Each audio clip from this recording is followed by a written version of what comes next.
Story number 1. The aggressive poltergeist entity in the house. Rachel had just moved into the old Victorian house on the edge of town. She had heard rumors about strange happenings there, but she didn't believe in ghost stories. The house, with its creaky floors and dimly lit hallways, seemed to have a certain charm. She was eager to start fresh after a tough breakup and saw the house as an opportunity for a new beginning. That night, after unpacking the last of her boxes, Rachel went to bed, exhausted from the move. The house was eerily quiet, except for the occasional gust of wind rattling the windows. She drifted off to sleep, unaware of the entity that lurked within the walls. At around midnight, Rachel was awakened by the sound of footsteps. She froze in her bed, listening. The footsteps were heavy, deliberate, as though someone was walking right outside her bedroom door. "Who's there?" she whispered, but no response came. Her heart pounded as the footsteps stopped, just outside the door. Suddenly, the door slammed open with a violent force. Rachel screamed and scrambled back against the headboard of her bed.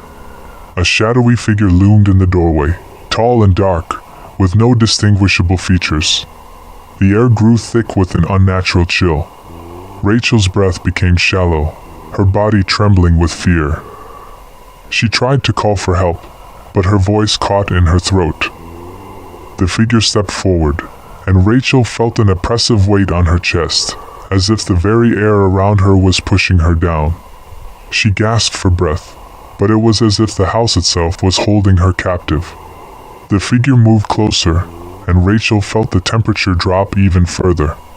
"What do you want?" she managed to say, her voice barely above a whisper. The entity didn't respond, but Rachel could feel its malevolent presence closing in. The lights in the room flickered, casting strange shadows on the walls. The room seemed to twist, the walls narrowing in on her. She tried to move, but her body felt paralyzed, unable to escape. With a sudden lunge, the figure reached for her, its hands cold and unyielding. Rachel screamed, but no sound escaped her lips. It was as if she had been swallowed by the darkness itself. In the blink of an eye, the figure disappeared, leaving her alone in the suffocating silence. The next morning, Rachel's friends arrived to check on her, but the house was eerily quiet. They found her bedroom in complete disarray, with no sign of her. Her belongings were untouched, and the only thing left behind was a faint, cold breeze that seemed to swirl through the empty house. Rachel had vanished without a trace, and the house, once again, fell silent. The entity that had claimed her remained, waiting for the next unsuspecting soul to cross its path. Story number 2. The aggressive poltergeist entity in the house. Lena had just moved to a quiet, old house on the outskirts of a small town. The house had been empty for years, and she had found it at an unusually low price. The old lady who owned it assured her there was nothing to worry about, but Lena felt an odd sense of discomfort as she stepped inside. Still, she convinced herself that it was just the creaks and groans of an old house. That night, as Lena tried to sleep, she heard strange noises coming from the walls. Faint whispers, scraping sounds, and then, what sounded like footsteps. Lena shrugged it off, thinking it was just the house settling, but the noises continued. She lay awake, staring at the ceiling, her heart pounding.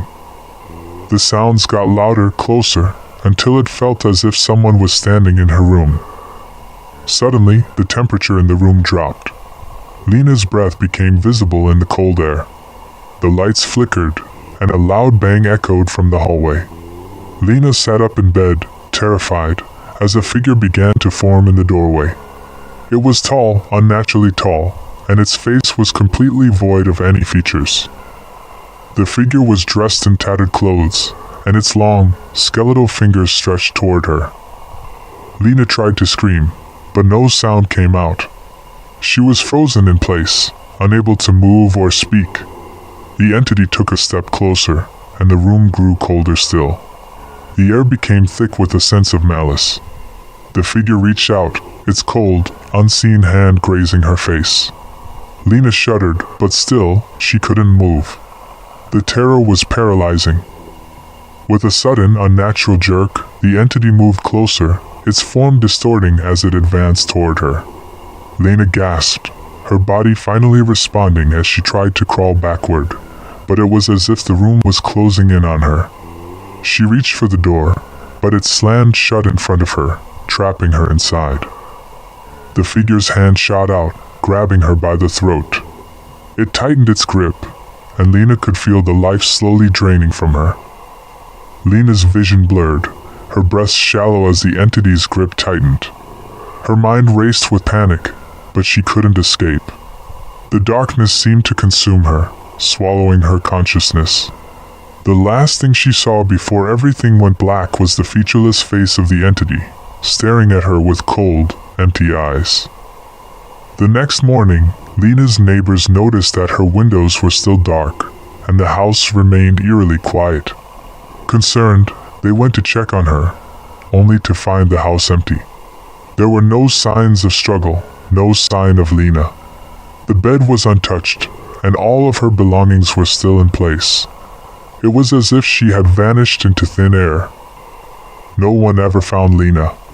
The house remained vacant, but strange occurrences were reported by anyone who lived near it. Some claimed to hear faint whispers at night or see shadows moving through the windows. The house, it seemed, had claimed another victim, and the entity continued to wait for its next prey. Story number 3, The Clown Hotel. Marissa había estado viajando durante horas y decidió hacer una pausa en un pequeño pueblo. Mientras exploraba, encontró un hotel peculiar que llamaba la atención, el Hotel de los Payasos. Intrigada por el nombre, pensó que sería una experiencia única, por lo que decidió registrarse y pasar la noche allí. El hotel estaba decorado de una manera inusual, con imágenes de payasos en las paredes y una atmósfera un tanto peculiar. Aunque un poco extraña, la decoración no la disuadió y siguió adelante con su plan. Las personas que encontró en el lobby parecían normales, aunque sus sonrisas no parecían tan naturales. Sin embargo, pensó que tal vez estaba imaginando cosas. A medida que avanzaba la noche, alrededor de las 10 p.m., todos los huéspedes fueron invitados a una cena especial en el vestíbulo. Los payasos del hotel, vestidos con sus coloridos disfraces, los invitaron a disfrutar de un espectáculo especial. Marissa, aunque un poco inquieta, aceptó la invitación. No puede ser tan malo, pensó, pero cuando entró al vestíbulo, comenzó a sentir una extraña incomodidad. Los payasos comenzaron su actuación con trucos cómicos y chistes, pero Marissa pronto notó algo extraño en el ambiente. Las sonrisas de los payasos parecían forzadas, y sus miradas eran demasiado intensas. Se sintió incómoda, pero decidió cuidarse un poco más, pensando que quizás era solo una sensación momentánea. Sin embargo, las cosas tomaron un giro inesperado. En medio del espectáculo, uno de los payasos comenzó a actuar de forma extraña.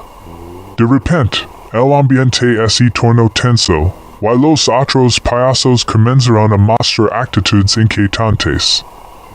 Marissa observó cómo los demás huéspedes reaccionaban, pero la situación parecía volverse cada vez más desconcertante. Las risas de los payasos se volvieron más fuertes y descontroladas, y Marissa notó que la puerta principal del vestíbulo había sido cerrada. En ese momento, comenzó a sentirse atrapada. Los payasos comenzaron a acercarse a ella lentamente, sus sonrisas cada vez más extrañas. Marissa intentó buscar una salida, pero fue entonces cuando se dio cuenta de que no había forma de escapar. Antes de que pudiera reaccionar, los payasos la rodearon, Y el último Just que quedaba en la sala desapareció por completo. Nadie más vio a Marissa después de ese momento. A la mañana siguiente, los empleados del hotel dicen que nunca había llegado a hospedar Sally. El misterio del hotel de los payasos nunca fue resuelto.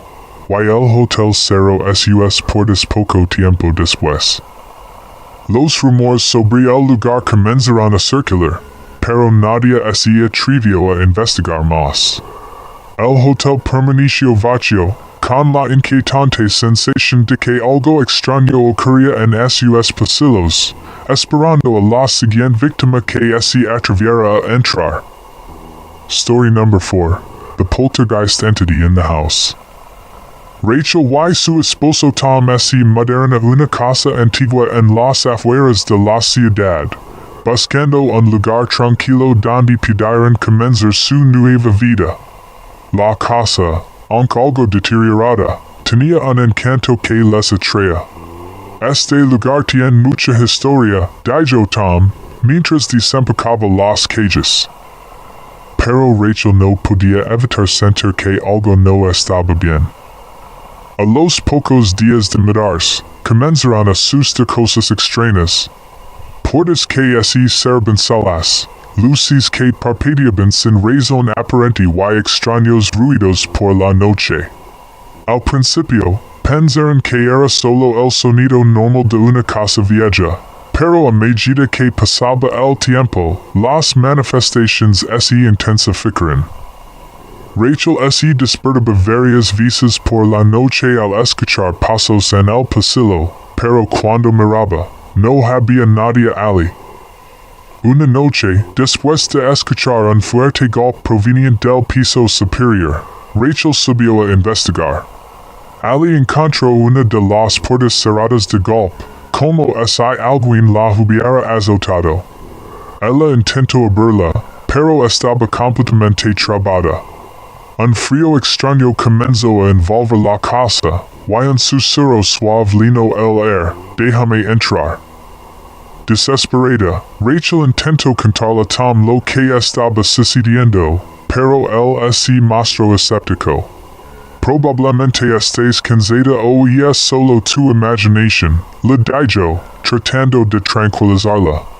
Pero Rachel sabía que algo no estaba bien. La casa estaba viva de alguna manera, y no era amigable. Al siguiente día, el fenómeno se intensificó. Los objetos comenzaron a moverse por sí solos, y se escucharon gritos provenientes de las paredes. Rachel intentó hacer contacto con un experto en lo paranormal, quien le explicó que la casa estaba siendo afectada por una entidad poltergeist agresiva. No es algo que se pueda controlar fácilmente, lo advirtió. Y esa misma noche, la actividad se volvió más violenta. La mesa del comedor fue lanzada contra la pared, y Rachel vio como una silla se deslizó por el suelo hasta quedar frente a ella. Tom, esto está más allá de lo que imaginábamos, gritó, pero él no la escuchaba. Estaba completamente paralizado, mirando hacia la oscuridad del pasillo. Al caer la madrugada, Tom desapareció de repente. Rachel lo buscó por toda la casa, pero no había señales de él. En el último cuarto, donde ella había escuchado los ruidos más extraños, vio una sombra que se deslizaba rápidamente hacia la puerta. Al acercarse, vio una figura talada en la pared con una expresión aterradora, como si fuera una marca dejada por la entidad. Rachel intentó huir, pero la casa la mantenía atrapada. Al día siguiente, las autoridades llegaron a investigar, pero nunca encontraron rastro alguno de Rachel ni de Tom. Solo encontraron la casa vacía, con los muebles desordenados y un aire espeso y frío, como si algo estuviera esperando. La casa fue abandonada y puesta en venta, pero nadie se atrevió a comprarla. Los rumores sobre los eventos que ocurrieron allí nunca desaparecieron, y la gente evitaba acercarse al lugar, temiendo que la entidad poltergeist aún estuviera presente, esperando a su próxima víctima. Story number 5. The poltergeist entity in the house. Sarah había escuchado historias sobre casas embrujadas, pero nunca pensó que alguna vez viviría una experiencia así. Cuando compró la antigua casa en las afueras de la ciudad, no sabía que su vida cambiaría por completo. Estaba emocionada por mudarse a un lugar tranquilo, pero algo en el ambiente de la casa la hacía sentir incómoda. Desde la primera noche, comenzaron los ruidos. Ruidos extraños provenientes de las paredes, como si alguien caminara en el piso superior. Sarah trató de ignorarlo, pensando que era el sonido normal de una casa vieja. Pero lo que ocurrió al día siguiente la hizo cuestionar todo lo que sabía sobre la realidad. Al despertar, Sarah encontró un trozo de papel doblado en la mesa de la cocina, con un mensaje escrito a mano: vas a sufrir. El mensaje era claro y espeluznante, y el miedo comenzó a apoderarse de ella. Trató de convencer a sí misma de que era una broma, tal vez de un vecino, pero no podía sacarse la sensación de que algo estaba muy mal. Las noches siguientes fueron aún más aterradoras. Las luces parpadeaban sin razón, y el aire se volvía inexplicablemente frío, incluso en pleno verano. A veces, sentía que alguien la observaba, pero al volverse, no había nadie allí. Pero lo peor estaba por llegar. Una tarde, después de escuchar un estruendo en el piso superior, Sarah subió a investigar. Al llegar al pasillo, vio que todas las puertas estaban abiertas, a excepción de una, la más elevada. Al acercarse, sintió un escalofrío recorrer su cuerpo, y la puerta se cerró de golpe ante sus ojos. Una voz suave, casi inaudible, susurró: déjame entrar. Y esa noche, Sarah decidió dormir con las luces encendidas, pero algo la despertó.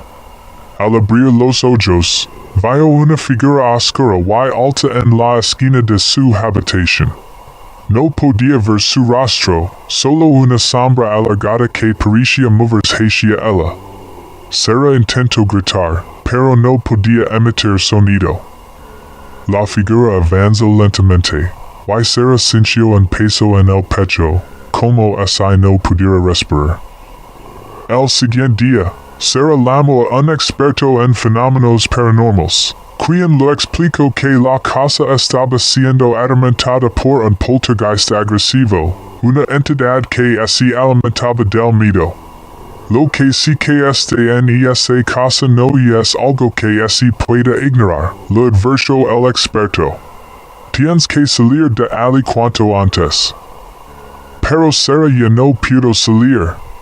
Una noche, cuando intentaba empacar sus cosas, la puerta principal se cerró violentamente, y las ventanas se bloquearon. Desesperada, trató de escapar por el sótano, pero cuando bajó las escaleras, un grito ensordecido la paralizó. Las luces parpadearon una última vez antes de apagarse por completo. Al día siguiente, la policía llegó para investigar la casa, pero no encontraron rastro alguno de Sarah. Solo encontraron su teléfono móvil, en el cual se grabaron sus últimos momentos. La voz de Sarah gritando, seguida de un sonido de puertas abriéndose y cerrándose violentamente. La casa, al parecer, había reclamado otra víctima. Nadie más se atrevió a acercarse al lugar. Story number 6. The Guests at the Forgotten Motel. Mark had been driving for hours on the highway, his eyes heavy with fatigue. He had missed the last few exits and found himself on a desolate road he had never seen before. When the sun finally dipped below the horizon, his options were running out. Just as he started to worry, he saw a neon sign in the distance, Sunny Rest Motel. It was old, the lights flickering, but it was a place to rest for the night. Driving into the parking lot, Mark noticed something odd. The motel looked abandoned, but a few cars were parked in front of the rooms. He thought about leaving but, exhausted, decided to check in anyway. The door creaked open as he approached the front desk. A middle-aged man with a pale face stood behind the counter, staring at him in silence. "Can I get a room for the night?" Mark asked, trying to sound casual. The man nodded slowly, almost too slowly, and handed him a key. "Room 7. "It's quiet," he said, his voice raspy, as if he hadn't spoken in years. Mark gave a nervous smile, paid, and took the key. His room was small, cramped, and smelled musty. But it had a bed, and that was all Mark needed. He tossed his bag onto the bed and lay down. As he tried to get comfortable, he heard strange noises coming from the walls, like scratching sounds. He dismissed it as an old building settling. But then he heard laughter. Quiet, unsettling laughter, coming from the hall outside. Mark opened the door, but there was no one in the hallway. Just the flickering lights of the other rooms. Yet, something about the emptiness felt wrong. The hotel seemed stuck in time. The walls were covered with old pictures of people, guests who had stayed long ago, their smiles frozen, but their eyes seemed to follow him. He quickly closed the door and locked it, feeling a chill creep over him. As the night wore on, the strange laughter persisted. It grew louder, as if it was right outside his room. Then came footsteps. Soft, but heavy footsteps that echoed in the hallway. Mark's heart began to race. He grabbed his phone, but there was no signal. He tried the door, but it wouldn't budge. Panic set in as he realized he was trapped. The door suddenly swung open, and Mark was face to face with several people in the hallway. They were standing there, motionless. They wore worn-out clothes and had unsettling expressions on their faces, blank, lifeless eyes staring at him. Mark tried to speak, but no words came out. The people in the hall started to move toward him slowly, their laughter growing louder. In a desperate attempt to escape, Mark pushed past them and ran out into the parking lot. He made it to his car, but as he tried to start the engine, the car wouldn't budge. It was as if something was holding it back. He looked up, and the people from the motel were surrounding him. The pale man from the desk appeared behind him, his face contorted into a grotesque smile. Mark screamed, but it was no use. The last thing he saw before everything went black was the eerie, frozen expressions of the guests from the motel, standing still as if waiting for something. When the police arrived the next morning, they found his car, but Mark was never seen again. The motel was gone, and all that remained was the faded neon sign that flickered one last time before it went dark. Story number 7. The Silent Church at Midnight. Alice had always been curious about old, abandoned places. Her fascination with history and forgotten landmarks had led her on many adventures, but none quite like this one. While driving through a small town in the countryside, she spotted an old church in the distance. It was tall, with ivy creeping up the sides and a faded bell tower that seemed to call to her. She decided to investigate. The church looked deserted, the doors ajar, as if it had been waiting for someone to enter. Alice stepped cautiously inside, her footsteps echoing in the vast emptiness. The interior was dim, lit only by the soft glow of moonlight streaming through the stained glass windows. The silence was overwhelming, broken only by the sound of her breathing. But there was something strange about the silence. Too still, too deep. As she explored, she noticed that the pews were covered in dust, untouched for years. The altar, though, was meticulously clean, as if someone had been there recently. The air was thick, heavy with the scent of incense, although she couldn't find the source. She felt an odd chill creep up her spine, but she brushed it off. It was just an old building, she told herself. Suddenly, she heard footsteps. Slow, deliberate steps coming from the back of the church. Alice froze, looking around, but she was alone. The footsteps grew louder, closer, but no one appeared. Then she felt a cold breath on her neck. Spinning around, she saw nothing but the shadows. Her heart raced, her instincts telling her to leave, but something held her in place. She decided to go to the back of the church, to the small room she assumed was a sacristy. The door creaked as she opened it, revealing a dimly lit room with old religious artifacts and faded tapestries. In the corner of the room, there was a large wooden chest. Something about it seemed out of place, like it didn't belong there. She approached it slowly, her hand trembling as she reached for the lid.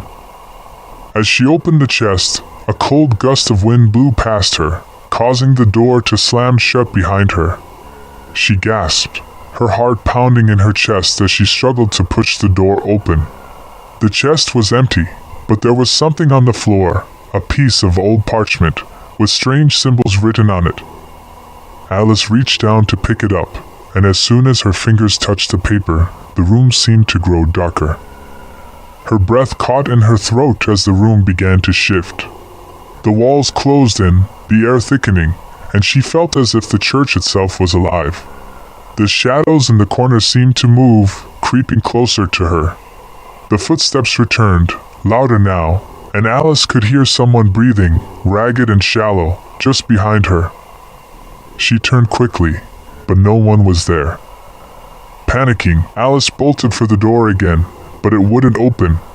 She pulled and pulled, her muscles straining, but the door was sealed shut. She turned back to the room, now fully engulfed in darkness. The sounds of whispering grew louder, voices that weren't hers. Then, a figure emerged from the shadows, a tall man, his face obscured by a hood, his presence overwhelming. He reached for her, and as his fingers brushed her arm, the world around her went black. The next morning, the church was still standing, silent as ever. But Alice was gone. The townspeople who passed by later that day would only see the church's doors swing open for a brief moment before closing again. No trace of Alice was ever found, and the church, as always, remained empty, silent, waiting. Story number 8. The Strange Highway at Midnight. John had been driving for hours, far from the nearest town, his only company the hum of his car's engine and the occasional passing of dimly lit road signs. He was on a back highway, one that twisted through the forest and seemed to go on forever. It was late, past midnight, and the road was deserted. No other cars in sight, only the occasional flicker of headlights far in the distance. As he drove, he noticed something odd. The trees along the road seemed to close in, their branches stretching toward the pavement, casting long, distorted shadows. The headlights of his car barely pierced the darkness ahead. The sense of isolation was overwhelming, and John began to feel uneasy. There was something off about the air, stifling, thick with tension. Then, out of nowhere, a figure appeared on the side of the road. John slammed on the brakes, his heart skipping a beat. It was a man, standing still, staring at the car as it approached. The man was dressed in old, ragged clothes, his face obscured by a hood. He didn't move, didn't even seem to acknowledge John's presence. John hesitated for a moment before slowly driving past him, his eyes darting to the rearview mirror to see if the figure would vanish. To his surprise, the man was still standing there, watching as the car sped away.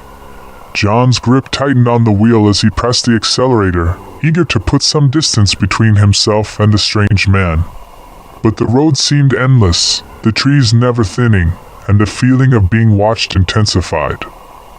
As he glanced in the rearview mirror again, the man was no longer there, but John could feel something was wrong. He could feel the air shift, grow heavier.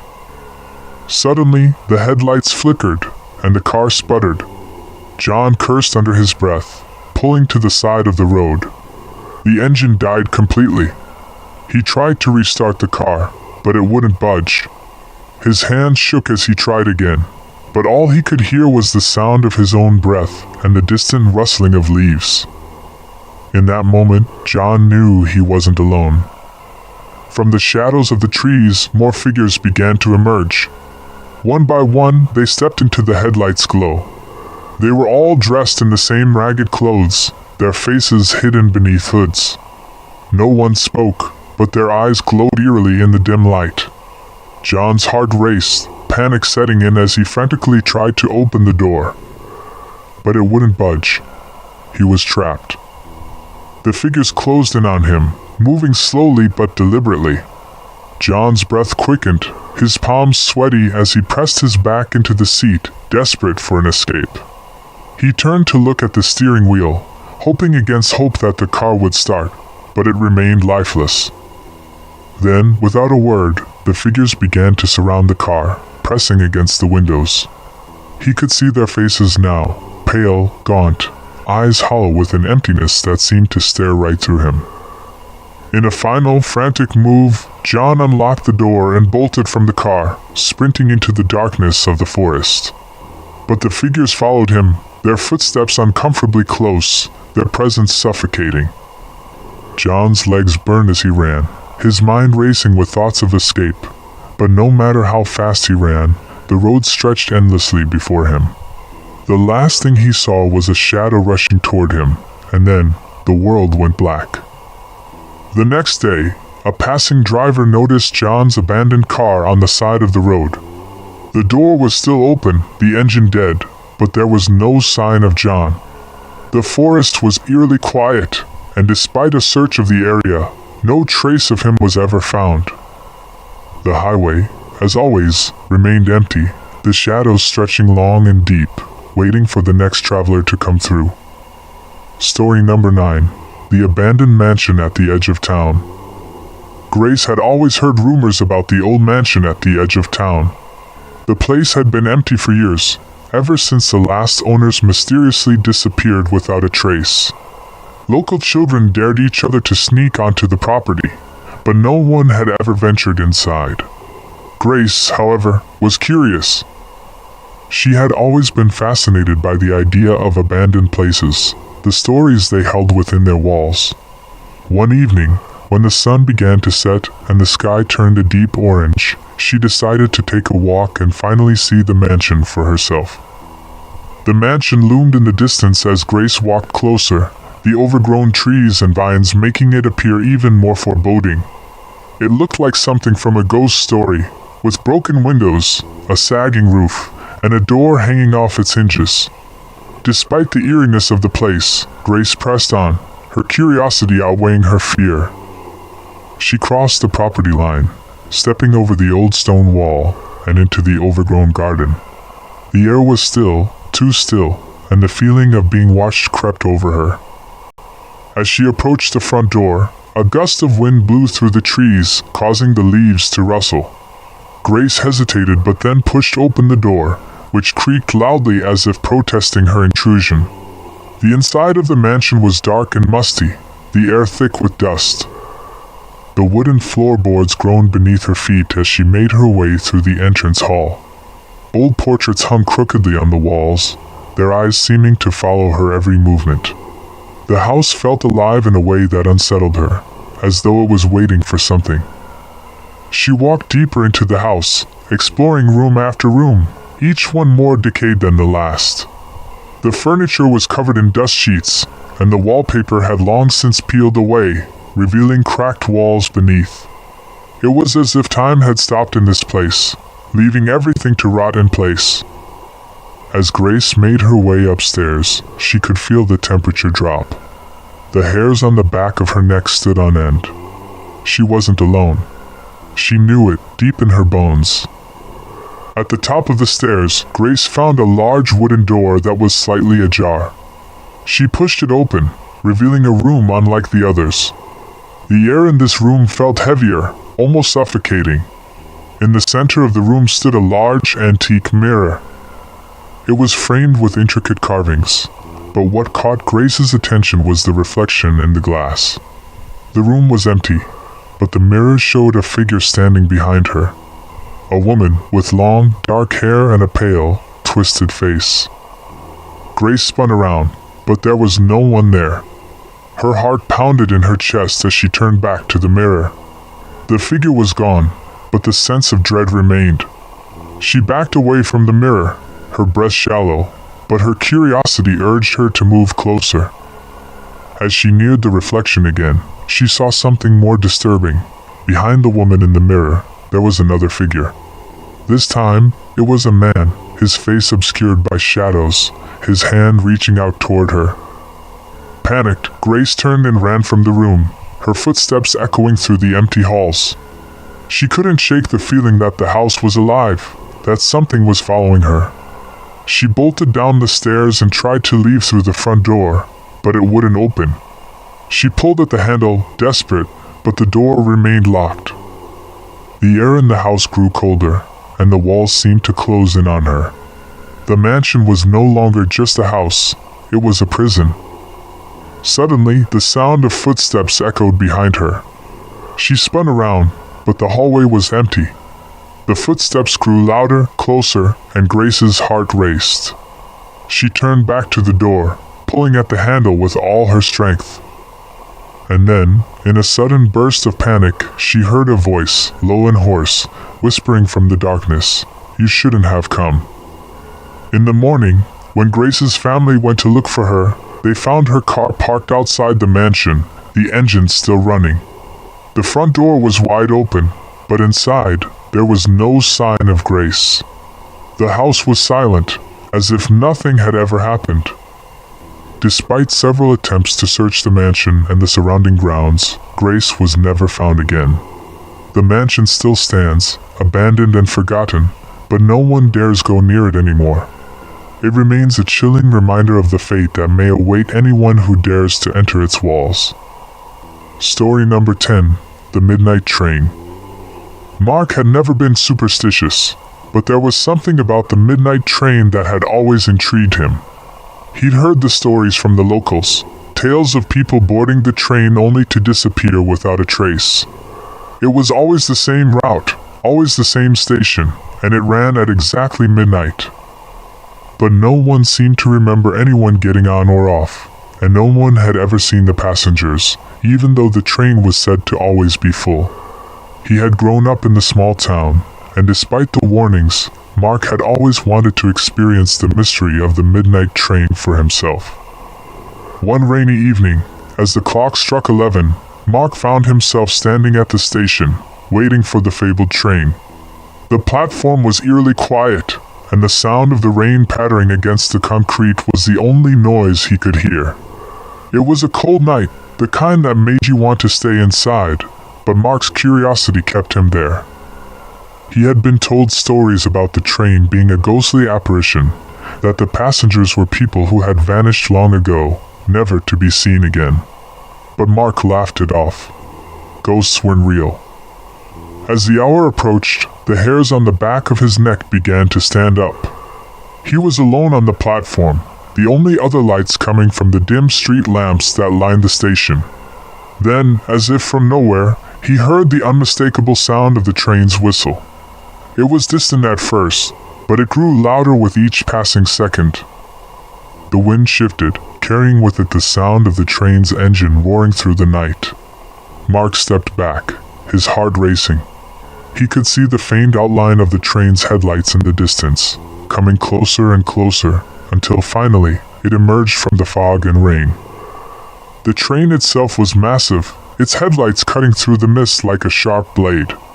It moved at an unnatural speed, and the noise it made was deafening, as if the very air around it trembled. As it approached the station, Mark could feel his pulse quicken. The train slowed down, coming to a stop right in front of him, its doors sliding open with a soft hiss. There was no conductor, no sign of any other passengers. Just the faint flicker of the overhead lights inside the train, casting long shadows through the windows. Mark hesitated. The train was empty, at least it seemed to be. But something inside him urged him to step forward, to climb aboard. The doors stayed open, waiting. He glanced around the platform, but there was no one else in sight. No one to stop him. He stepped onto the train, and as soon as he did, the doors slammed shut behind him with a deafening thud. His heart skipped a beat, but he quickly pushed aside his growing unease. He found an empty seat near the window and sat down. As the train began to move again, Mark tried to shake off the strange feeling creeping up his spine.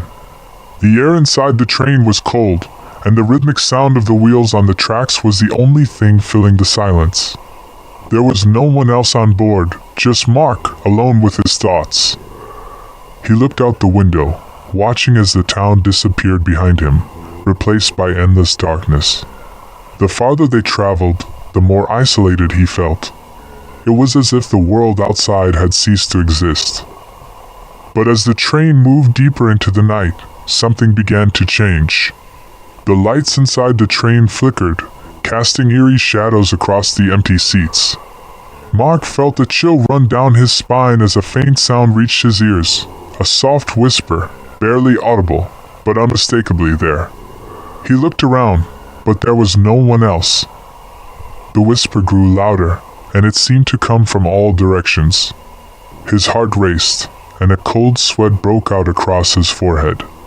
The train was still speeding through the darkened landscape, but now, it felt like it was heading somewhere far from the town, far from reality. Suddenly, the train came to a screeching halt. The lights went out completely, plunging the car into pitch darkness. Mark sat frozen in his seat, his breath shallow, the whispering now growing into a cacophony of voices, all overlapping, all speaking at once. The doors to the train car flew open with a loud bang, and Mark, filled with an overwhelming sense of dread, bolted from his seat, desperate to escape. But as he reached the door, he saw something that made his blood run cold. There, in the shadows, were the passengers. They were all standing, staring at him with empty, hollow eyes. In the blink of an eye, the train was gone, and Mark was left standing on the tracks, alone, in the middle of nowhere. The station had vanished, the train gone as if it had never existed. The only thing left was the echo of the whispers in the distance. The townspeople would later search for Mark, but there was no sign of him, only the quiet, abandoned station and the memories of the midnight train, now one more mystery of the town. And no one ever spoke of it again. Story number 11. The church bell that rang at midnight. Jessica wasn't the type to believe in ghost stories. She'd grown up in a small town where every corner had its own tale of hauntings or curses, and most of them were just folklore. But there was one story everyone in town agreed on, the abandoned church on the hill. Its bell tower hadn't rung in over 50 years. Not since a fire had gutted the building, killing the preacher and the small congregation inside. Yet locals swore they heard the bell ringing at midnight, a single, hollow chime that echoed through the town like a mournful cry. One Friday night, Jessica found herself walking home from a friend's house. The shortcut passed directly by the old church, a crumbling structure that loomed over the town like a forgotten sentinel. The moonlight barely illuminated the overgrown path leading up to its doors, and as Jessica neared the church, she felt an inexplicable sense of unease. The air seemed colder, heavier, and the faint rustle of leaves sounded almost like whispers. She paused, staring up at the bell tower, which stood stark against the dark sky. Just as she was about to continue on, a low, metallic groan reached her ears. She froze, her heart pounding. The sound grew louder, and then it came, a single, resonant chime from the bell tower. Jessica's blood ran cold. The stories weren't supposed to be real. But there it was, clear as day, the bell ringing in the dead of night. She took a step back, her instincts screaming at her to run. But curiosity got the better of her, and she found herself walking up the overgrown path toward the church. The front doors were ajar, their hinges rusted and broken. Jessica hesitated before pushing them open, the wood groaning under her touch. Inside, the church was a husk of its former self. Pews lay scattered and broken, The altar was charred and decayed, and the faint smell of burnt wood lingered in the air. She pulled out her phone and turned on the flashlight, the beam cutting through the thick darkness. The light caught a movement in the corner of the room, a fleeting shadow that darted behind a collapsed beam. Jessica's breath hitched. "Hello?" she called out, her voice trembling. There was no response, just the deafening silence of the empty church. She moved deeper into the building, her footsteps echoing on the cracked floorboards. The bell tower loomed above her, the staircase leading up to it barely intact. She knew she should leave, but something compelled her to climb those rickety steps. Each creak of the wood made her stomach churn, but she pressed on, gripping the railing tightly. When she reached the top, she found the bell. It was massive, covered in a thick layer of dust and cobwebs, but it was still. Completely still. Jessica frowned. How could it have rung? She reached out, brushing her fingers against the cold metal, and a jolt shot through her hand. She yanked it back, her heart racing. The room grew colder, and she heard a sound behind her, a soft, shuffling noise. She turned slowly, her flashlight revealing the empty space. But then she saw them. Figures in the shadows, pale and featureless, their heads tilted as if they were watching her. Jessica stumbled back, nearly falling down the stairs. The figures didn't move, but the air was thick with their presence. As she tried to regain her composure, a loud crash echoed from below. Jessica's flashlight flickered, and for a moment she was plunged into darkness. When the light came back on, the figures were gone. The silence was unbearable, pressing in on her like a weight. She turned to descend the stairs, but the path down seemed impossibly long, as if the staircase stretched into eternity. Panic set in, and she began to run, her footsteps echoing in a disjointed rhythm. The bell above her let out another chime, louder this time, reverberating through her entire body. When Jessica finally reached the bottom of the stairs, she found herself back in the main hall. But it wasn't the same. The pews were no longer broken. They were filled with silent figures, all staring at her with eyeless faces. The altar was pristine, and standing behind it was a man in a charred preacher's robe, his head bowed. Jessica's breath caught in her throat as the man slowly lifted his head, revealing a face that was blackened and featureless, just like the others. He raised a hand and pointed at her. Jessica turned and bolted for the door, but when she pushed it open, she found herself back at the bottom of the bell tower stairs. The church seemed to twist and shift around her, a maze with no exit. Her screams echoed into the void, blending with the sound of the bell as it rang one final time. The next morning, the townspeople found her phone lying at the base of the hill, its flashlight still on. Of Jessica, there was no sign. The church remained silent that night, but the stories only grew darker. Story number 12, The Mansion's Endless Dinner. Samantha had heard whispers about the Harper estate, a sprawling mansion on the outskirts of town. Rumors circulated about the exclusive dinner parties hosted there, lavish events attended by people who seemed to vanish afterward. When Samantha received an ornate, handwritten invitation to one of these dinners, she couldn't resist her curiosity. She loved exploring mysteries, and this one felt like a challenge she had to accept. Arriving at the mansion just before sunset, Samantha was greeted by a tall butler with hollow eyes and a stiff demeanor. "Welcome to the Harper estate," he said in a monotone voice, gesturing for her to enter. The inside of the mansion was even more impressive than she'd imagined. Glittering chandeliers, polished marble floors, and walls adorned with portraits of stern-looking aristocrats. She noted how none of the other guests seemed familiar. They were oddly formal, speaking in hushed tones, their clothes elegant but outdated. As the guests mingled, Samantha noticed something unsettling. None of them seemed to eat or drink from the trays of appetizers being offered by silent wait staff. Their movements were deliberate, almost rehearsed, and their eyes constantly flicked toward the dining room's double doors, as if waiting for something. The atmosphere grew heavier as the butler announced dinner. "The master awaits," he intoned, swinging the doors open. The dining room was magnificent, the table set with golden plates and crystal goblets. At the head of the table sat a man Samantha assumed was the host. He was tall, with pale skin and unnaturally sharp features, dressed in a black suit that looked more like a relic from another century. He didn't smile or speak, simply gesturing for everyone to take their seats.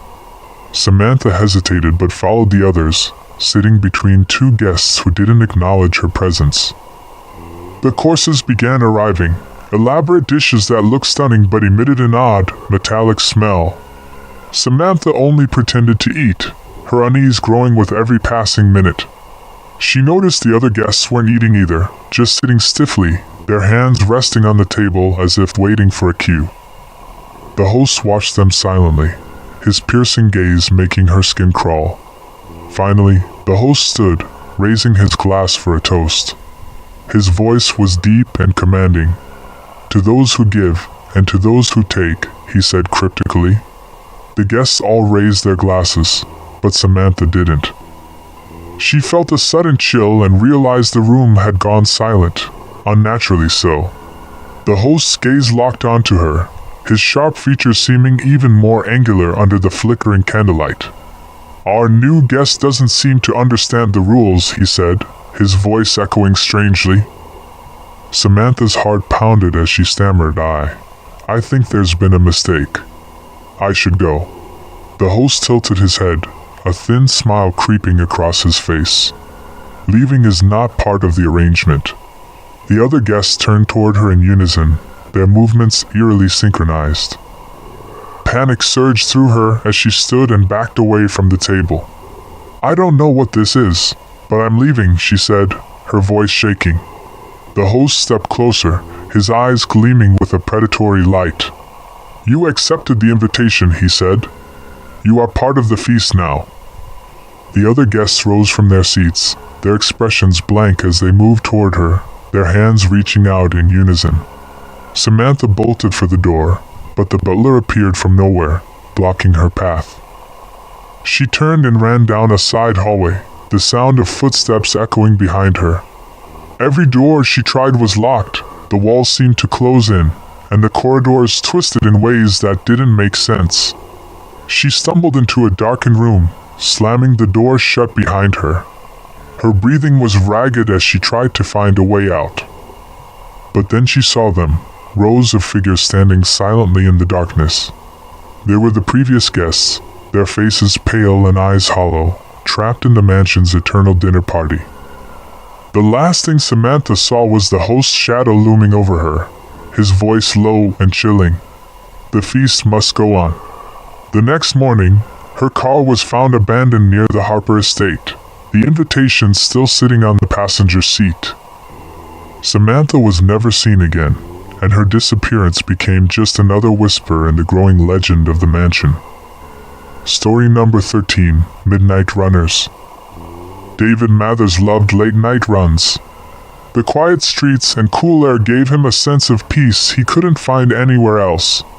One evening, he decided to explore a less familiar route, a narrow stretch of road that cut through the woods on the outskirts of town. It was a longer, darker path, but it promised solitude, and that was exactly what David craved after a long, stressful week. The first few miles were uneventful. His rhythmic footsteps and the chirping of crickets were the only sounds breaking the stillness. The road was poorly lit, with only occasional streetlights casting long, eerie shadows. As he rounded a bend, he noticed something strange, a figure standing in the middle of the road about 50 yards ahead. The person was motionless, facing away from him, dressed in dark clothing that blended almost entirely with the night.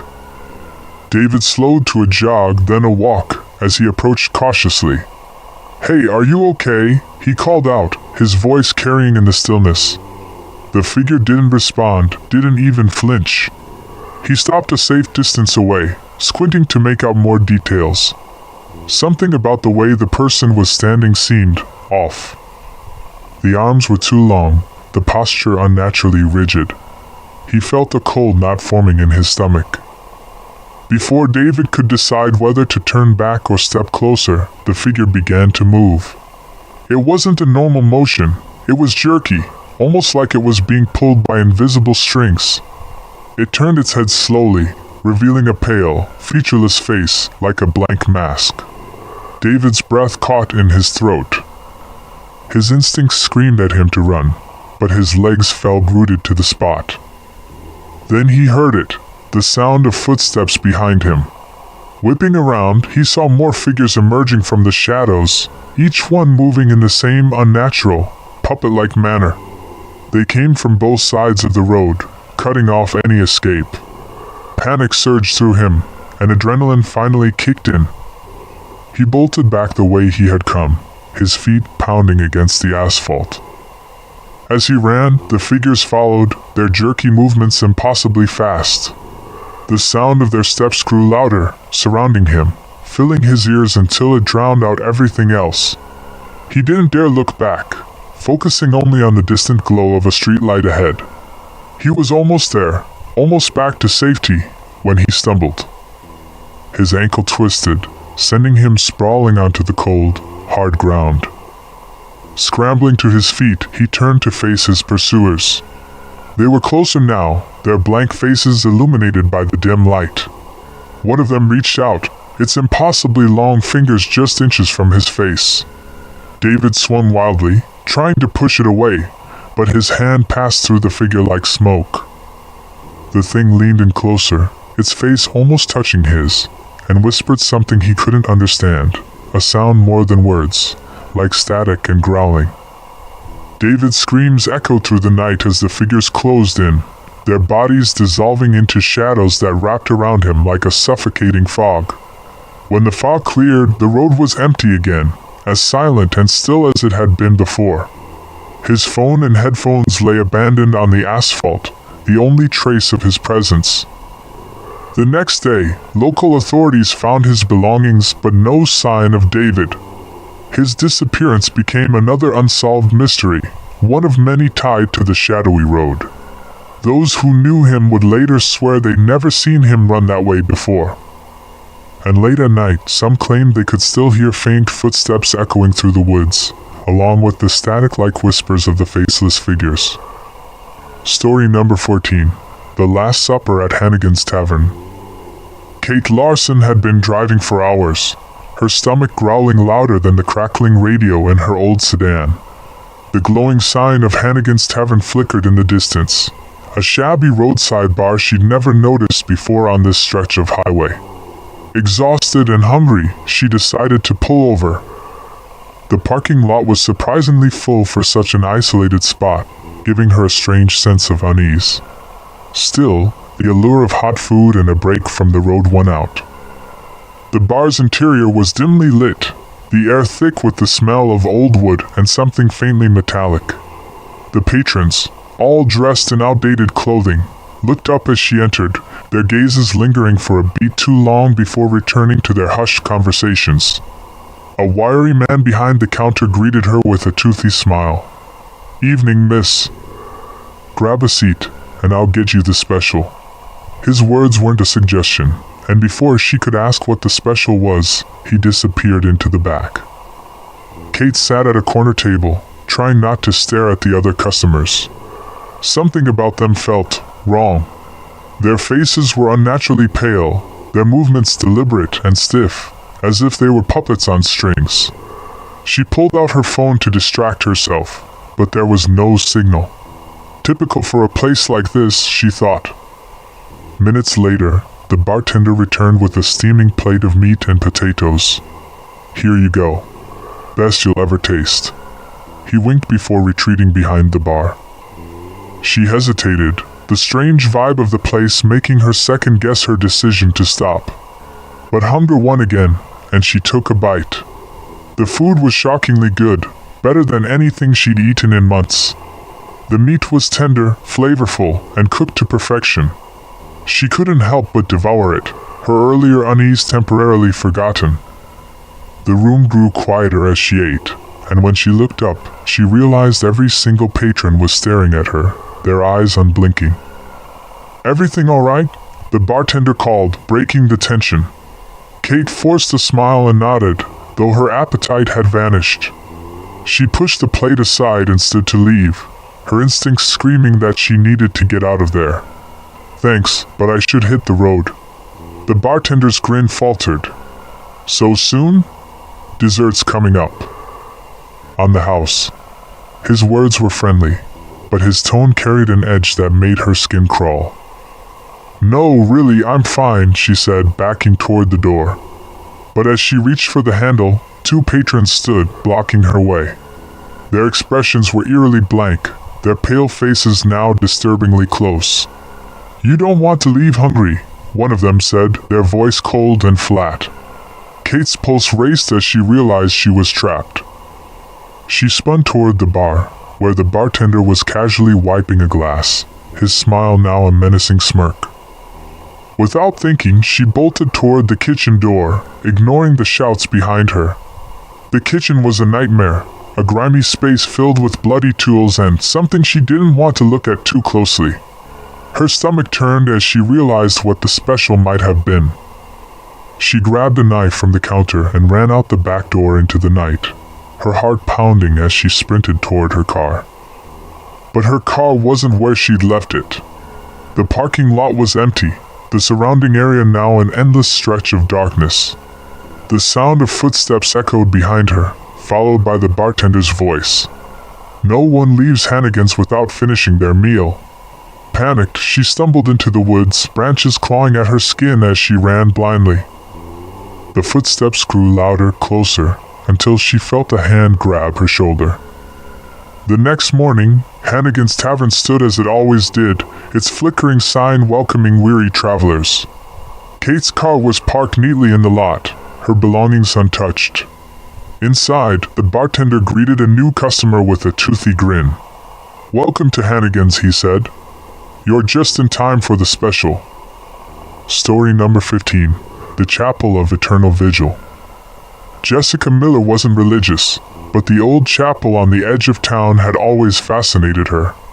Its towering spire pierced the sky like a black needle, visible from nearly every corner of the small, rural community. Rumors surrounded it, whispers of strange rituals, missing townsfolk, and odd lights glowing in the windows at night. When Jessica's friend, Sam, dared her to visit the chapel at midnight, she agreed, driven by curiosity and a chance to prove the town's superstitions wrong. On the night of the dare, the wind howled through the deserted streets, carrying the faint toll of the chapel's bell. Jessica parked her car at the end of the overgrown gravel road leading to the church, the structure looming in the darkness like a skeletal monument.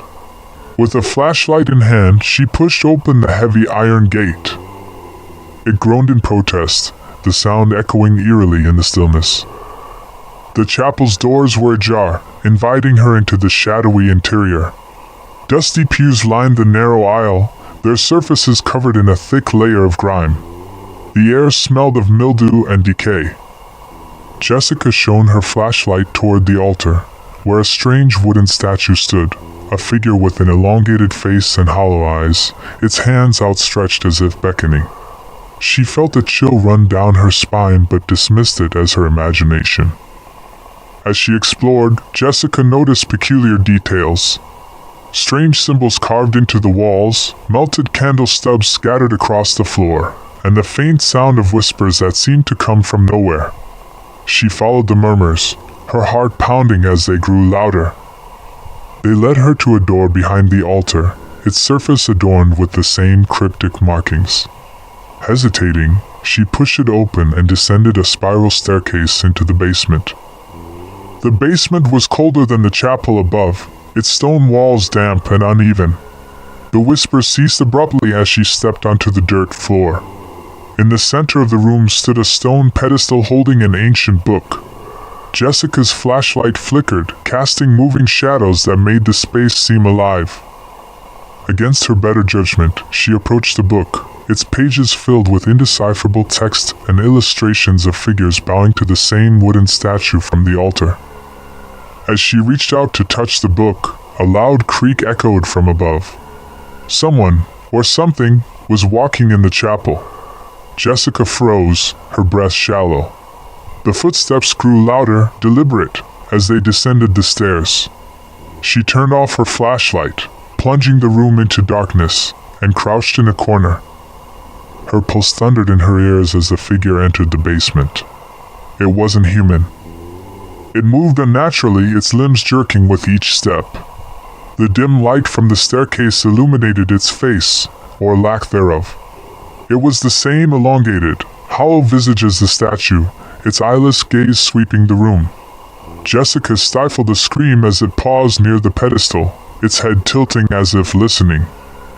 It began muttering in a guttural voice, its words unintelligible but laced with menace. Jessica knew she had to escape. Crawling silently, she inched toward the staircase, praying the figure wouldn't notice her. But as she reached the bottom step, the muttering stopped. A deafening silence filled the room. Slowly, she turned her head and saw the figure staring directly at her, its empty sockets glowing faintly. Before she could react, it raised a long, gnarled hand and pointed at her. The room seemed to implode, her vision distorting as darkness enveloped her. The next morning, the townspeople found her car abandoned on the gravel road, her phone still sitting on the passenger seat. Jessica was never seen again. The chapel stood untouched, its gates locked as they had always been. But at night, if you listened closely, you could hear whispers emanating from within, echoes of a visitor who dared to trespass and join the eternal vigil. Story number 16, The Midnight Feast. Alexandra Wright had heard of Chez Nocturne, a high-society restaurant tucked away in the hills outside the city. Its exclusivity was its allure.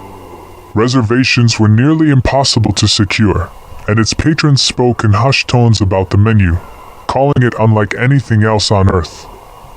So, when she received an unexpected invitation to dine there, she couldn't resist.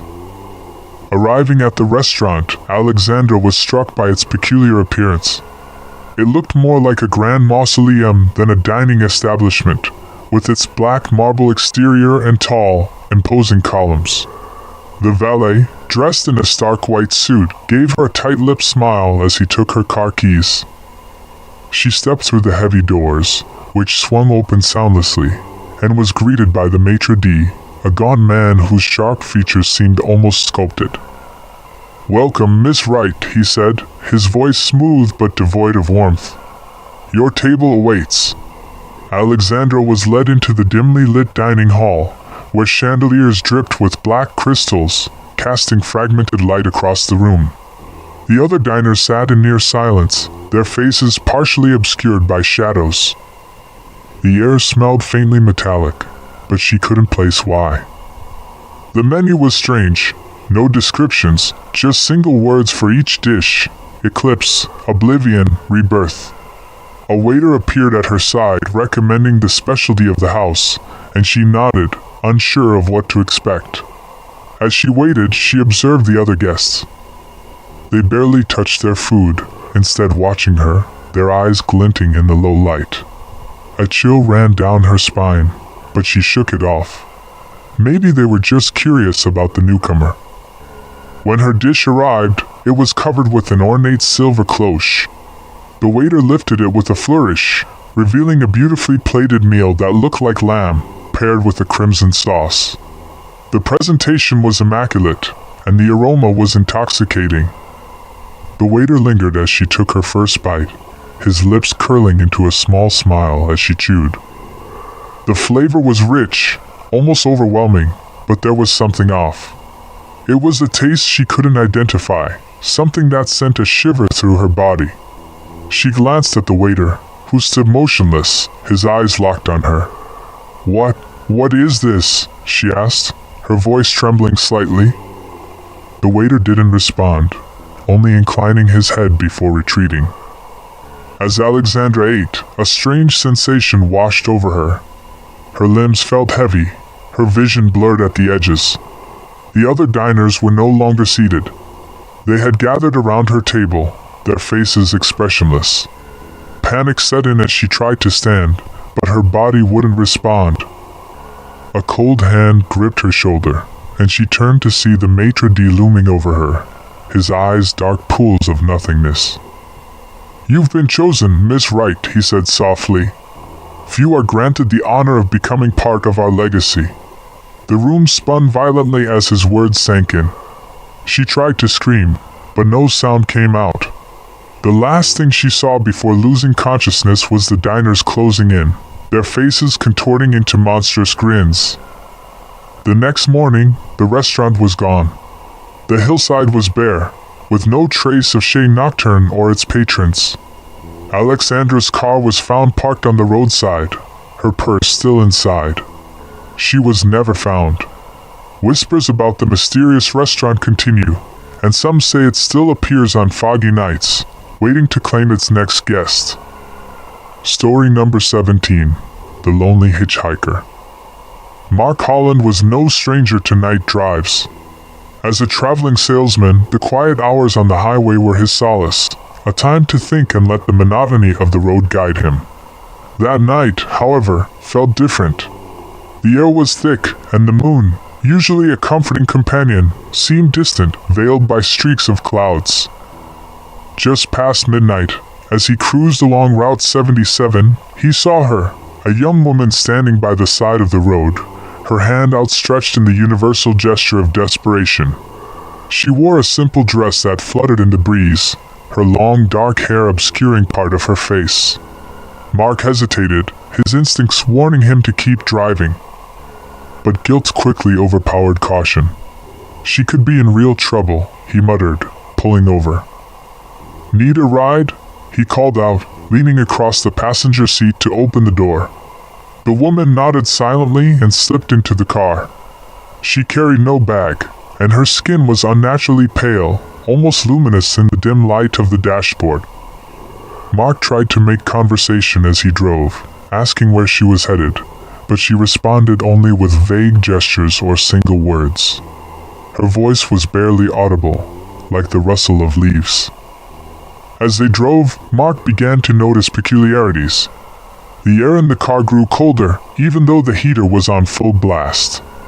The radio crackled, switching between static and distorted voices, though he hadn't touched the dial. When he glanced at her out of the corner of his eye, she seemed to be staring straight ahead, unblinking. "You okay back there?" he asked nervously. She didn't respond. The highway stretched on, eerily empty, save for a lone gas station up ahead. Relieved at the sight of another person, Mark pulled in. "I'll grab us some coffee," he said, stepping out. The attendant inside the station was an older man with a weathered face. "You all right?" he asked as Mark approached the counter. Mark explained about the hitchhiker. The attendant's face darkened, his expression shifting to one of concern. "You picked her up?" the man asked, his voice low. "Look, pal, I've heard stories about a girl on this road. People say she's not real. Folks who pick her up, they don't come back." Mark laughed nervously.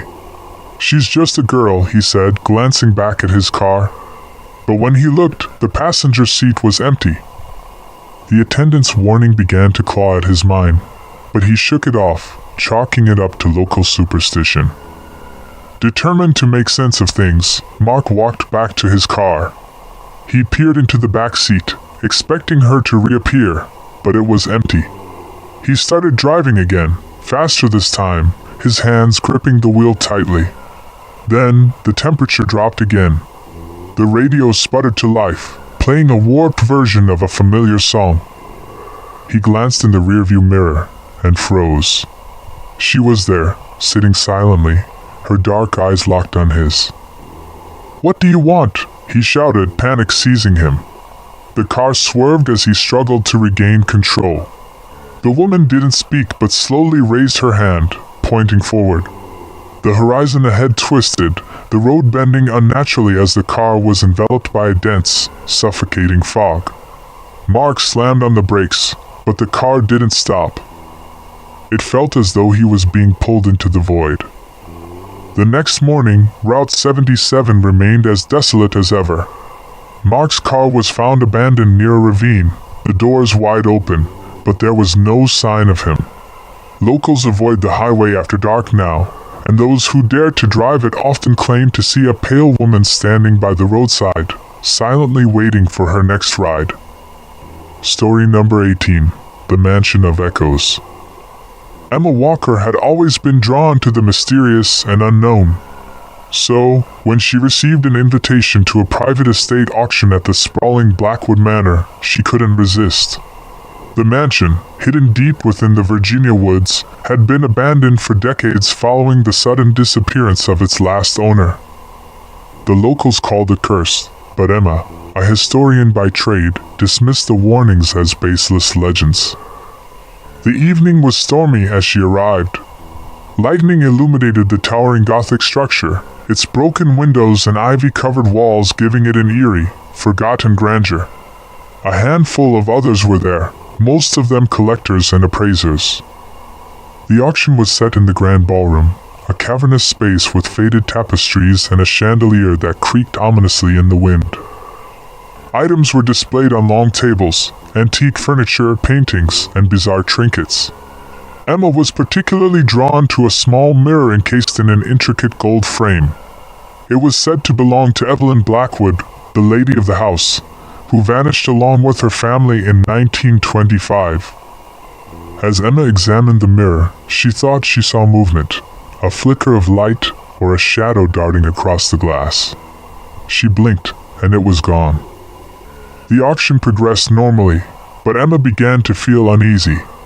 The air in the ballroom grew colder, and strange whispers seemed to drift through the room. She chalked it up to the drafty old mansion, but then the lights flickered.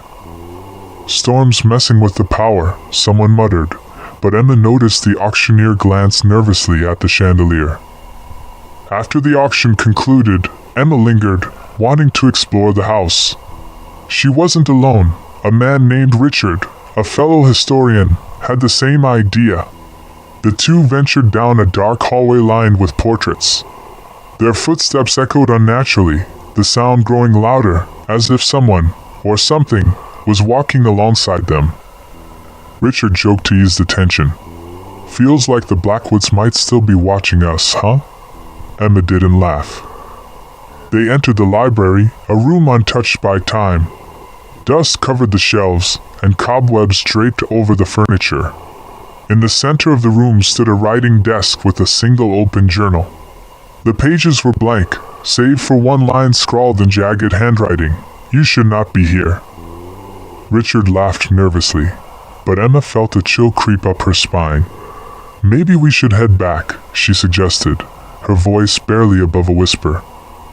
On their way out, they heard it, a deep, guttural moan, followed by the sound of footsteps coming from the hallway they had just left. Richard grabbed Emma's arm. "Did you hear that?" he asked, his bravado gone. They moved quickly, but as they reached the ballroom, the doors slammed shut in front of them. The chandelier above swayed violently, and the whispers returned, louder this time, almost screaming. "We need to leave," Emma shouted. In their panic, they ran toward another exit, but the house seemed to shift. Hallways that had been straight now twisted, leading them in circles. Paintings stared down at them with lifelike eyes, and the floor beneath their feet groaned as if alive. Then Richard disappeared. One moment he was behind Emma, the next he was gone, his shout of terror echoing through the mansion. Emma froze, calling his name, but the only response was her own voice bouncing back at her. The next morning, Blackwood Manor was empty once again. The auction attendees assumed Emma and Richard had left during the storm, but their cars remained parked outside. Weeks later, a new auction was announced for the remaining items in the house. Among them was the mirror Emma had been so captivated by. This time, the auctioneer noted something peculiar, the faint outline of a woman's face, forever etched into the glass. Story number 19, The Forgotten Carnival. When Jason Myers received an old, weathered flyer in his mailbox, he thought it was a prank. One night only it read, "The Carnival of Shadows returns." Jason, a photographer, specialized in abandoned places and urban legends, and this had all the makings of a perfect project. The flyer mentioned a long-defunct carnival on the outskirts of town, last seen in 1952. With no return address and no clear sender, Jason's curiosity got the better of him. The carnival grounds were nearly an hour's drive into the countryside, through roads that seemed more and more desolate as he traveled. By the time he arrived, the sun had dipped below the horizon. Yet, to his astonishment, the carnival was there, brightly lit with blinking signs, towering rides, and lively music. He hesitated for a moment, but the sound of laughter and the faint smell of popcorn drew him in. The entrance was lined with vendors selling strange trinkets, porcelain dolls, old clocks, and masks that seemed to watch as Jason walked by. The people manning the booths wore vintage clothing, their expressions overly cheerful, almost frozen. "Welcome, friend," one of them said, their voice unnaturally high-pitched. Jason raised his camera, snapping a few shots, but his subjects didn't flinch, their wide smiles unchanging. As he wandered deeper into the carnival, Jason noticed something strange. The crowd, though lively, never seemed to move between attractions. Groups of people were huddled near rides and games, but they stood motionless, as though frozen in time. He focused his lens on a carousel, its painted horses gleaming under the carnival lights. It was then he realized that the riders were staring at him. Not glancing, not laughing, but staring directly into his camera, their eyes hollow and unblinking. Jason lowered the camera, his heart pounding. The carnival music grew distorted, warping into a slow, menacing tune. He tried to backtrack to the entrance but found the pathway gone. In its place was a maze of tents and booths, their bright colors dulled to shades of gray. A clown emerged from a nearby tent, its makeup smeared, its grin stretching impossibly wide. "You're not supposed to be here yet," it said in a voice that sounded like multiple people speaking at once. Panic set in as Jason broke into a run, weaving through the carnival. He called out for help, but the laughter and cheers around him turned into screams. He passed a funhouse, its mirrored walls reflecting not his panicked face but dozens of versions of himself, all standing still, mouths open in silent terror. He turned away, only to find himself back at the carousel. The riders had dismounted, their heads tilted at unnatural angles as they advanced toward him. He stumbled into a large, striped tent, hoping to find a way out. Inside was an empty stage, lit by a single spotlight. The clown stood there, waiting. "Why did you come?" it asked. Jason couldn't respond. His legs felt heavy, his vision blurred. The clown stepped closer, raising a hand to reveal a flickering, broken pocket watch. "Now you're part of the show," it whispered. When Jason didn't return home, his family reported him missing. Authorities found his car abandoned near the old carnival grounds, but no sign of Jason himself. The area, long overgrown, showed no evidence of any recent activity. No lights, no music, no carnival. A week later, a new flyer appeared in the mailboxes of the town. This one featured a photograph of Jason, smiling vacantly among a crowd of carnival goers. Beneath it were the words, "One night only. Don't miss the show." Story number 20. The Church at Midnight. Emily Hartman wasn't the superstitious type.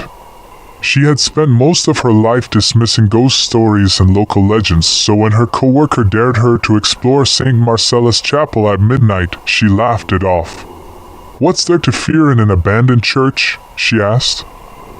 The challenge came with an offer of $200, and Emily, strapped for cash, couldn't resist.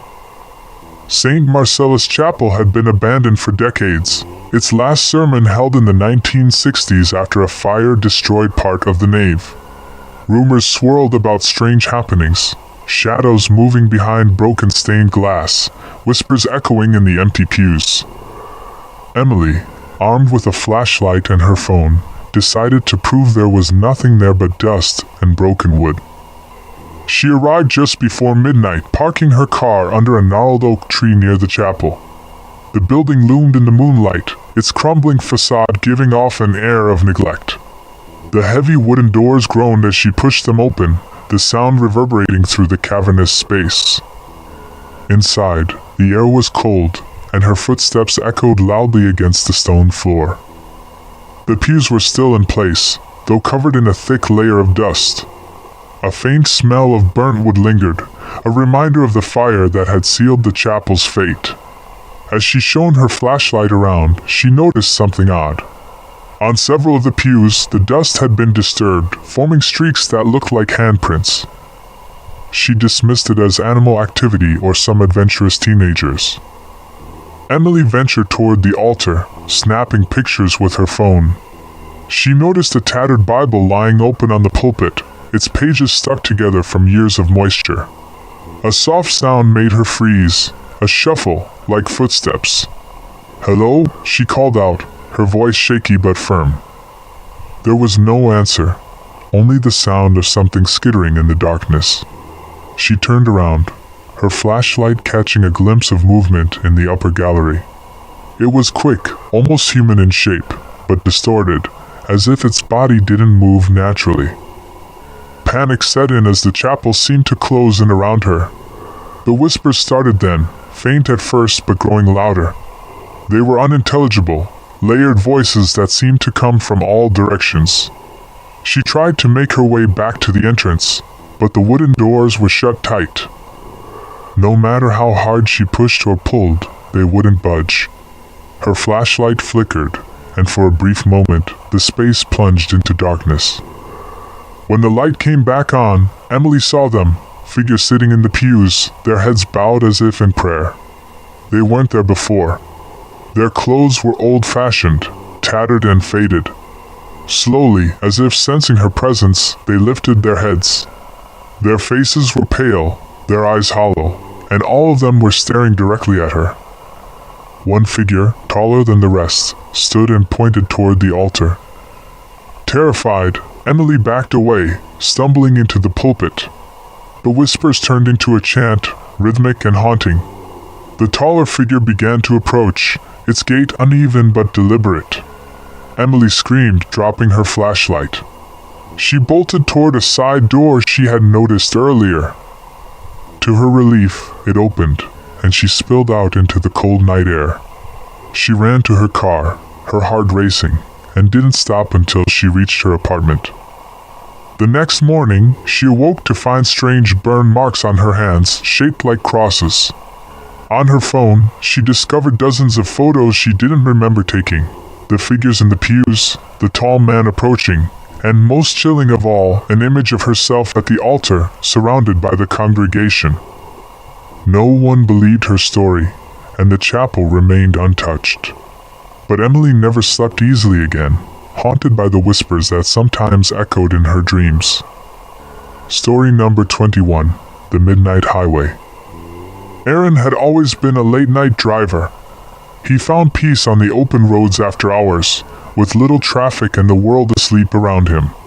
One Friday night, after a long week at work, he decided to take the old highway home, the one that cut through the dark, winding hills and small towns. It wasn't the fastest route, but it was his favorite. As he drove, the familiar stretch of road began to feel different. The night was unnaturally quiet, and the usual hum of his car's engine seemed louder than normal, echoing against the stillness. A light fog rolled in from the edges of the trees, creeping up along the asphalt. It wasn't long before Aaron saw a pair of headlights in his rearview mirror, coming up fast. At first, he thought nothing of it. Maybe it was just another late-night traveler. But the car behind him stayed close, too close. No matter how fast he drove, the vehicle remained right on his tail, matching his speed. Aaron's knuckles tightened on the steering wheel as he made a sharp turn around a curve. The headlights were still there, just behind him. Suddenly, the car swerved out from behind him and passed by on the left. As it did, Aaron caught a glimpse of the driver, a tall man, his face obscured by shadows, wearing a wide-brimmed hat. He didn't look like the type of person who would be out here at this hour, let alone driving this road. The car sped ahead, its engine roaring as it disappeared into the night. Frowning, Aaron accelerated, hoping to put some distance between him and the strange car. But as he turned another bend, he was met with an eerie sight. The same car was now stopped in the middle of the road, its brake lights glowing red, casting a sinister glow across the fog. It was an unsettling sight. No other cars were around, and the road stretched for miles in either direction. Reluctantly, Aaron slowed down, unsure of what to do. He considered turning around and taking the longer route home, but something compelled him to approach the car. As he got closer, he saw the driver's side door slowly creak open. The man with the wide-brimmed hat stepped out, his face still hidden, but he was tall, impossibly tall. He stood in the middle of the road, blocking Aaron's path. "Can I help you?" Aaron called out from his car, the words caught in his throat. The tall figure didn't answer. Instead, he began to slowly move toward the front of Aaron's car, his footsteps unnaturally heavy and deliberate, as if he was dragging his feet. The fog seemed to thicken, swirling around the man like a cloud of smoke. Panicking, Aaron slammed the gas pedal, swerving around the man in the road. But as he glanced in his rearview mirror, he saw the car from before, now following him once more. It wasn't just the headlights. It was the same tall figure in the driver's seat, eyes glowing faintly in the darkness. Aaron's heart raced as the car grew closer, its engine revving louder with every second. When Aaron reached the end of the highway, he could see the lights of the nearest town ahead. His car was shaking from the tension, but he pushed through, desperate to escape. As he reached the first intersection, he glanced in his mirror one last time. There was no sign of the strange car or the tall man. Sighing in relief, Aaron slowed down and pulled into the gas station just ahead. He walked into the station, but when he returned to his car, something was off.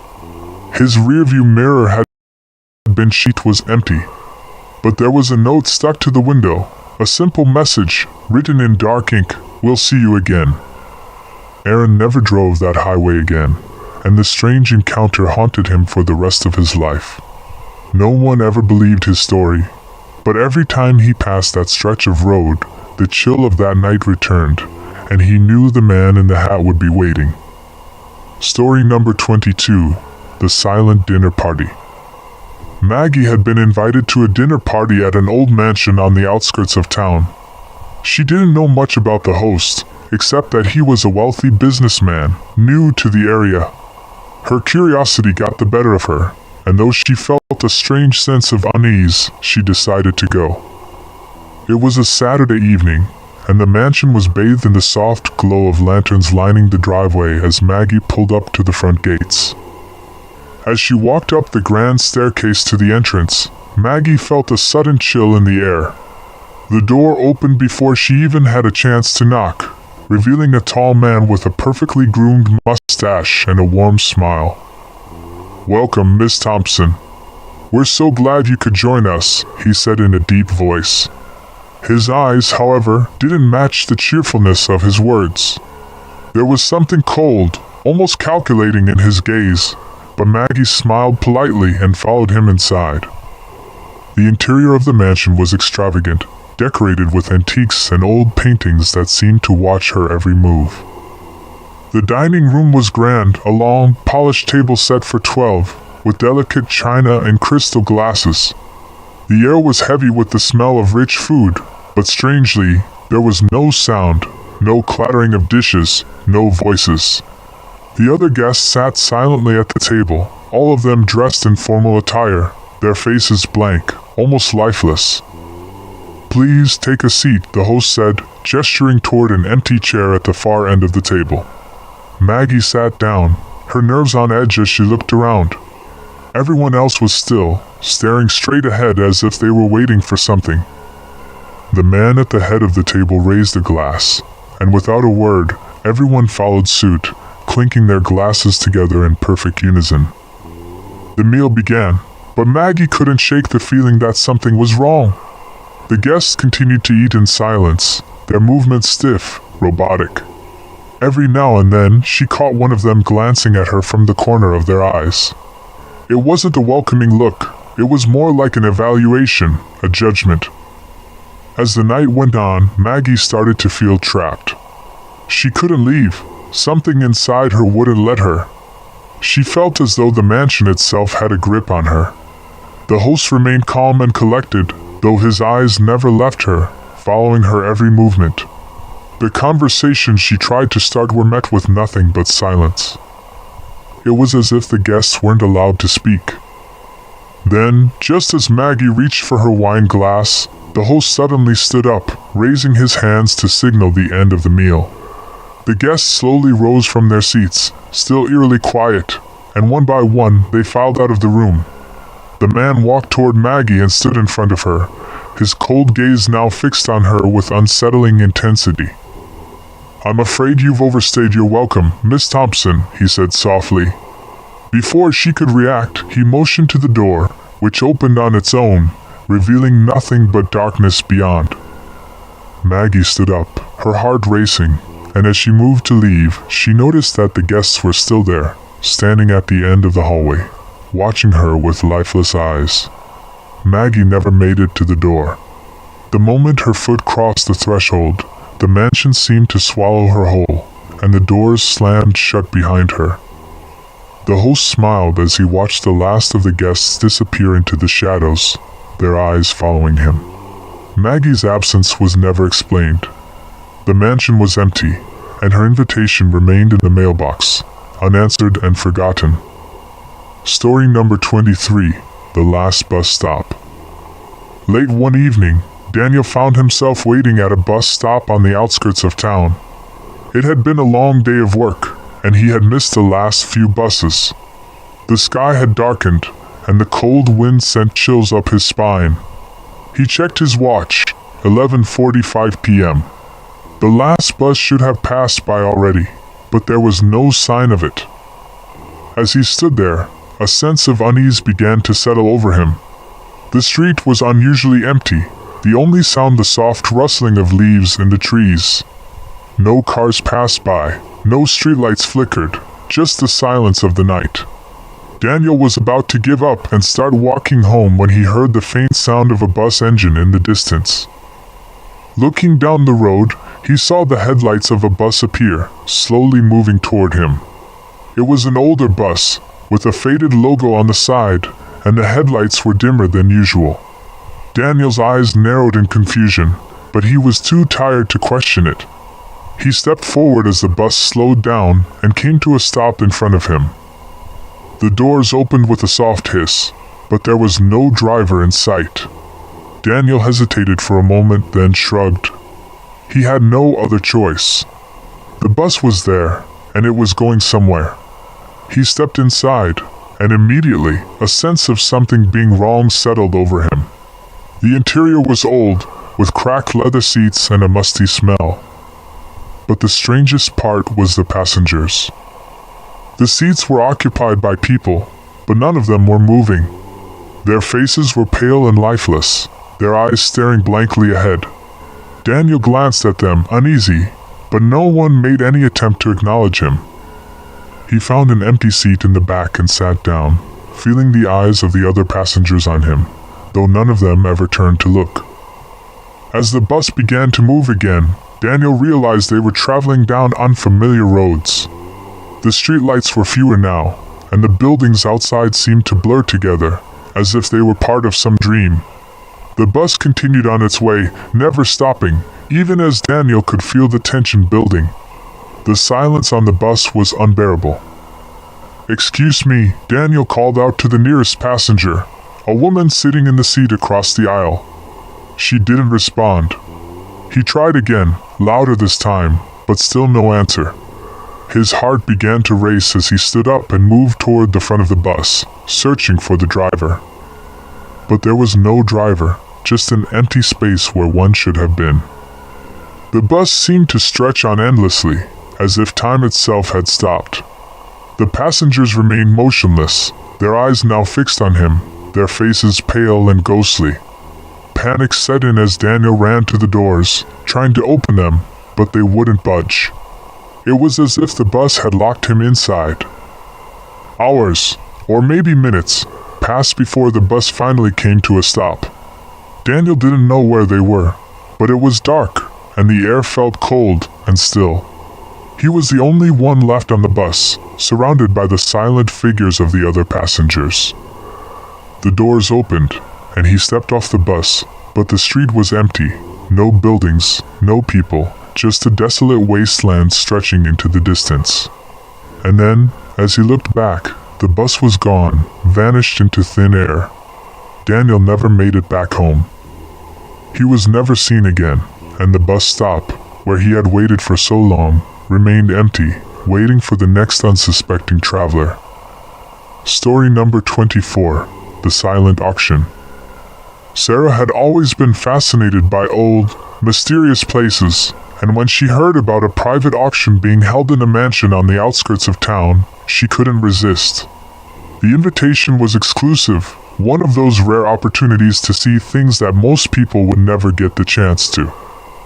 The mansion was old, with a haunting elegance that made her heart race with excitement as she arrived that evening. As Sarah walked through the large wooden doors, she was greeted by a host who led her into a grand hall.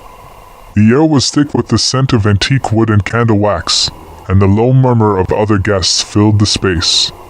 The mansion was dimly lit, with long shadows stretching across the walls. Guests were dressed in elegant evening wear, talking amongst themselves in hushed tones. But Sarah couldn't shake the feeling that something was off. The auction was about to begin, and as Sarah took a seat, she noticed that the items being presented were far from ordinary. The first lot was an antique mirror, its frame intricate and detailed, but there was something unsettling about the way it glimmered in the candlelight. People bid on it in quiet voices, and Sarah, curious, raised her paddle. She won the mirror, but when she looked back at the auctioneer, his eyes were cold and unblinking, as though he had never truly smiled. As the night went on, Sarah began to feel more uncomfortable. Each item up for bid seemed to be darker than the last.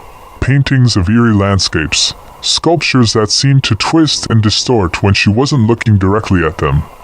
It was all too strange, but she couldn't pull herself away.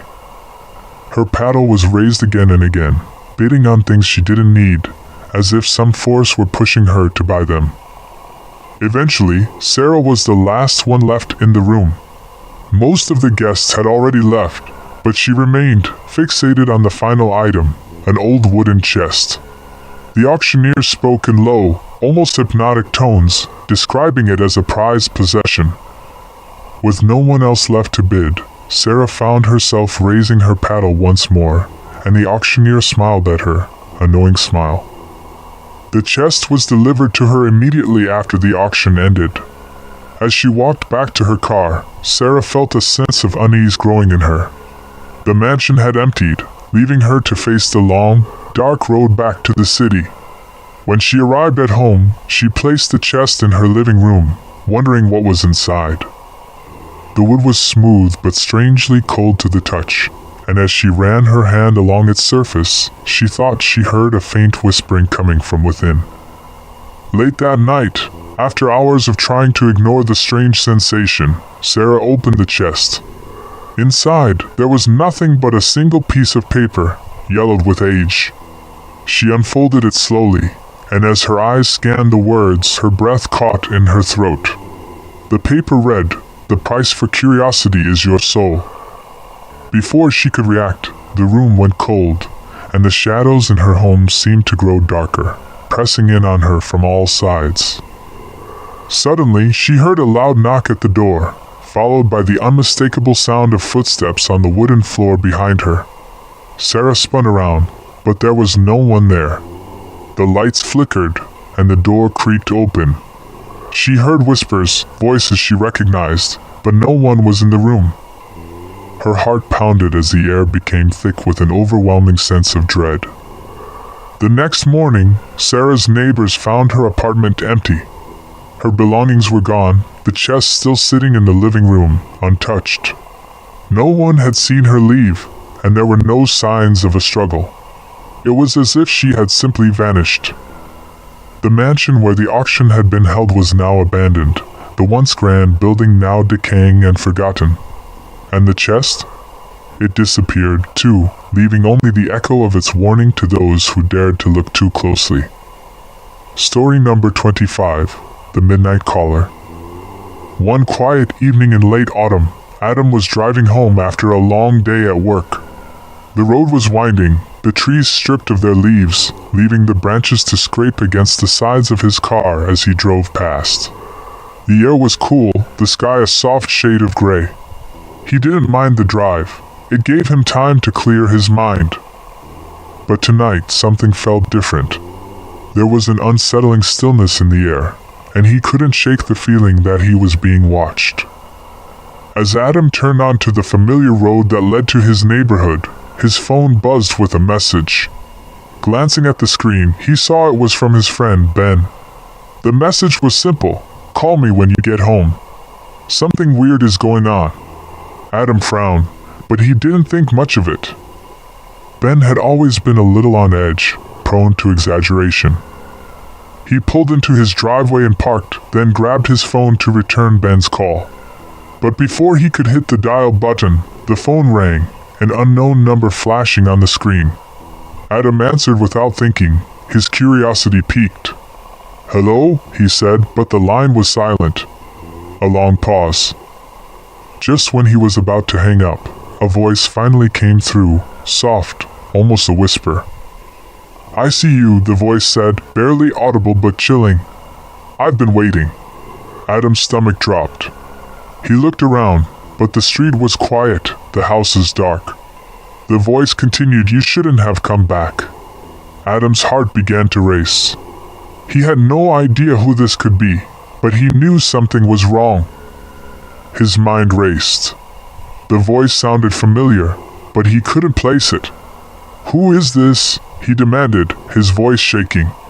There was no response, just the sound of shallow breathing. Adam's hand clenched around the phone, his skin cold with sweat. He scanned the street again, but there was still no sign of anyone. He decided he'd had enough. He hung up and rushed into the house, locking the door behind him. But as soon as he stepped inside, his phone buzzed again. This time, it was a text from Ben. "Adam, get out of there. Don't go inside." Adam felt a rush of panic. Ben's message didn't make sense. Why would Ben warn him now? He called Ben back, but the phone rang and rang, with no answer. Just as he was about to leave another voicemail, the lights flickered. Adam froze. The air felt thick, oppressive. The temperature seemed to drop suddenly, and he could see his breath forming clouds in the air. There was another knock at the door. Adam's eyes widened. He hadn't heard anyone approach.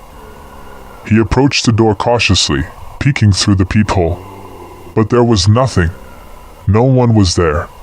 Still, he couldn't shake the feeling that something was wrong. As he backed away from the door, the phone rang once more. It was that same unknown number. This time, Adam didn't answer. He couldn't. He just stood there, listening to the voice. "I know you're in there, Adam." The voice was unmistakable now. It was Ben's. Adam rushed to his front window, heart pounding in his chest. But as he looked out, he saw nothing but darkness. He turned back toward his phone, and in that moment, he saw something strange. A shadow moving across the room behind him, a silhouette that wasn't his own. The door slammed open, but no one was there. And when Adam turned around, he was gone, as if he had never existed. The police searched his house the next day, but they found no signs of a struggle.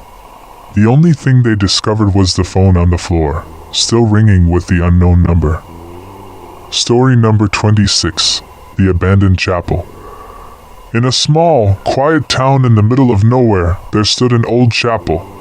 It had been abandoned for decades, the stained glass windows cracked, and the stone walls crumbling from years of neglect.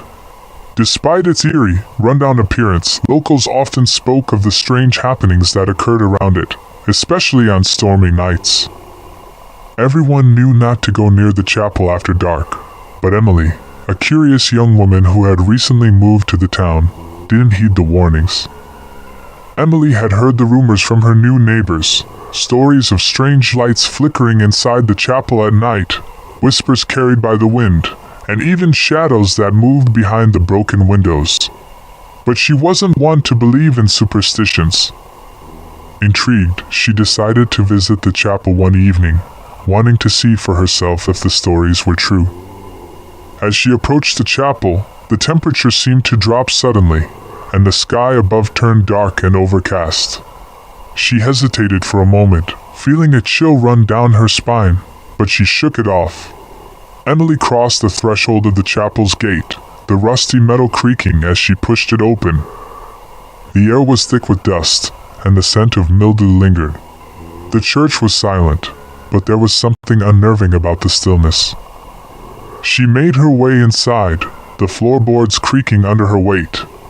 The flickering of her flashlight illuminated faded pews, broken and scattered, as well as the cracked altar at the front.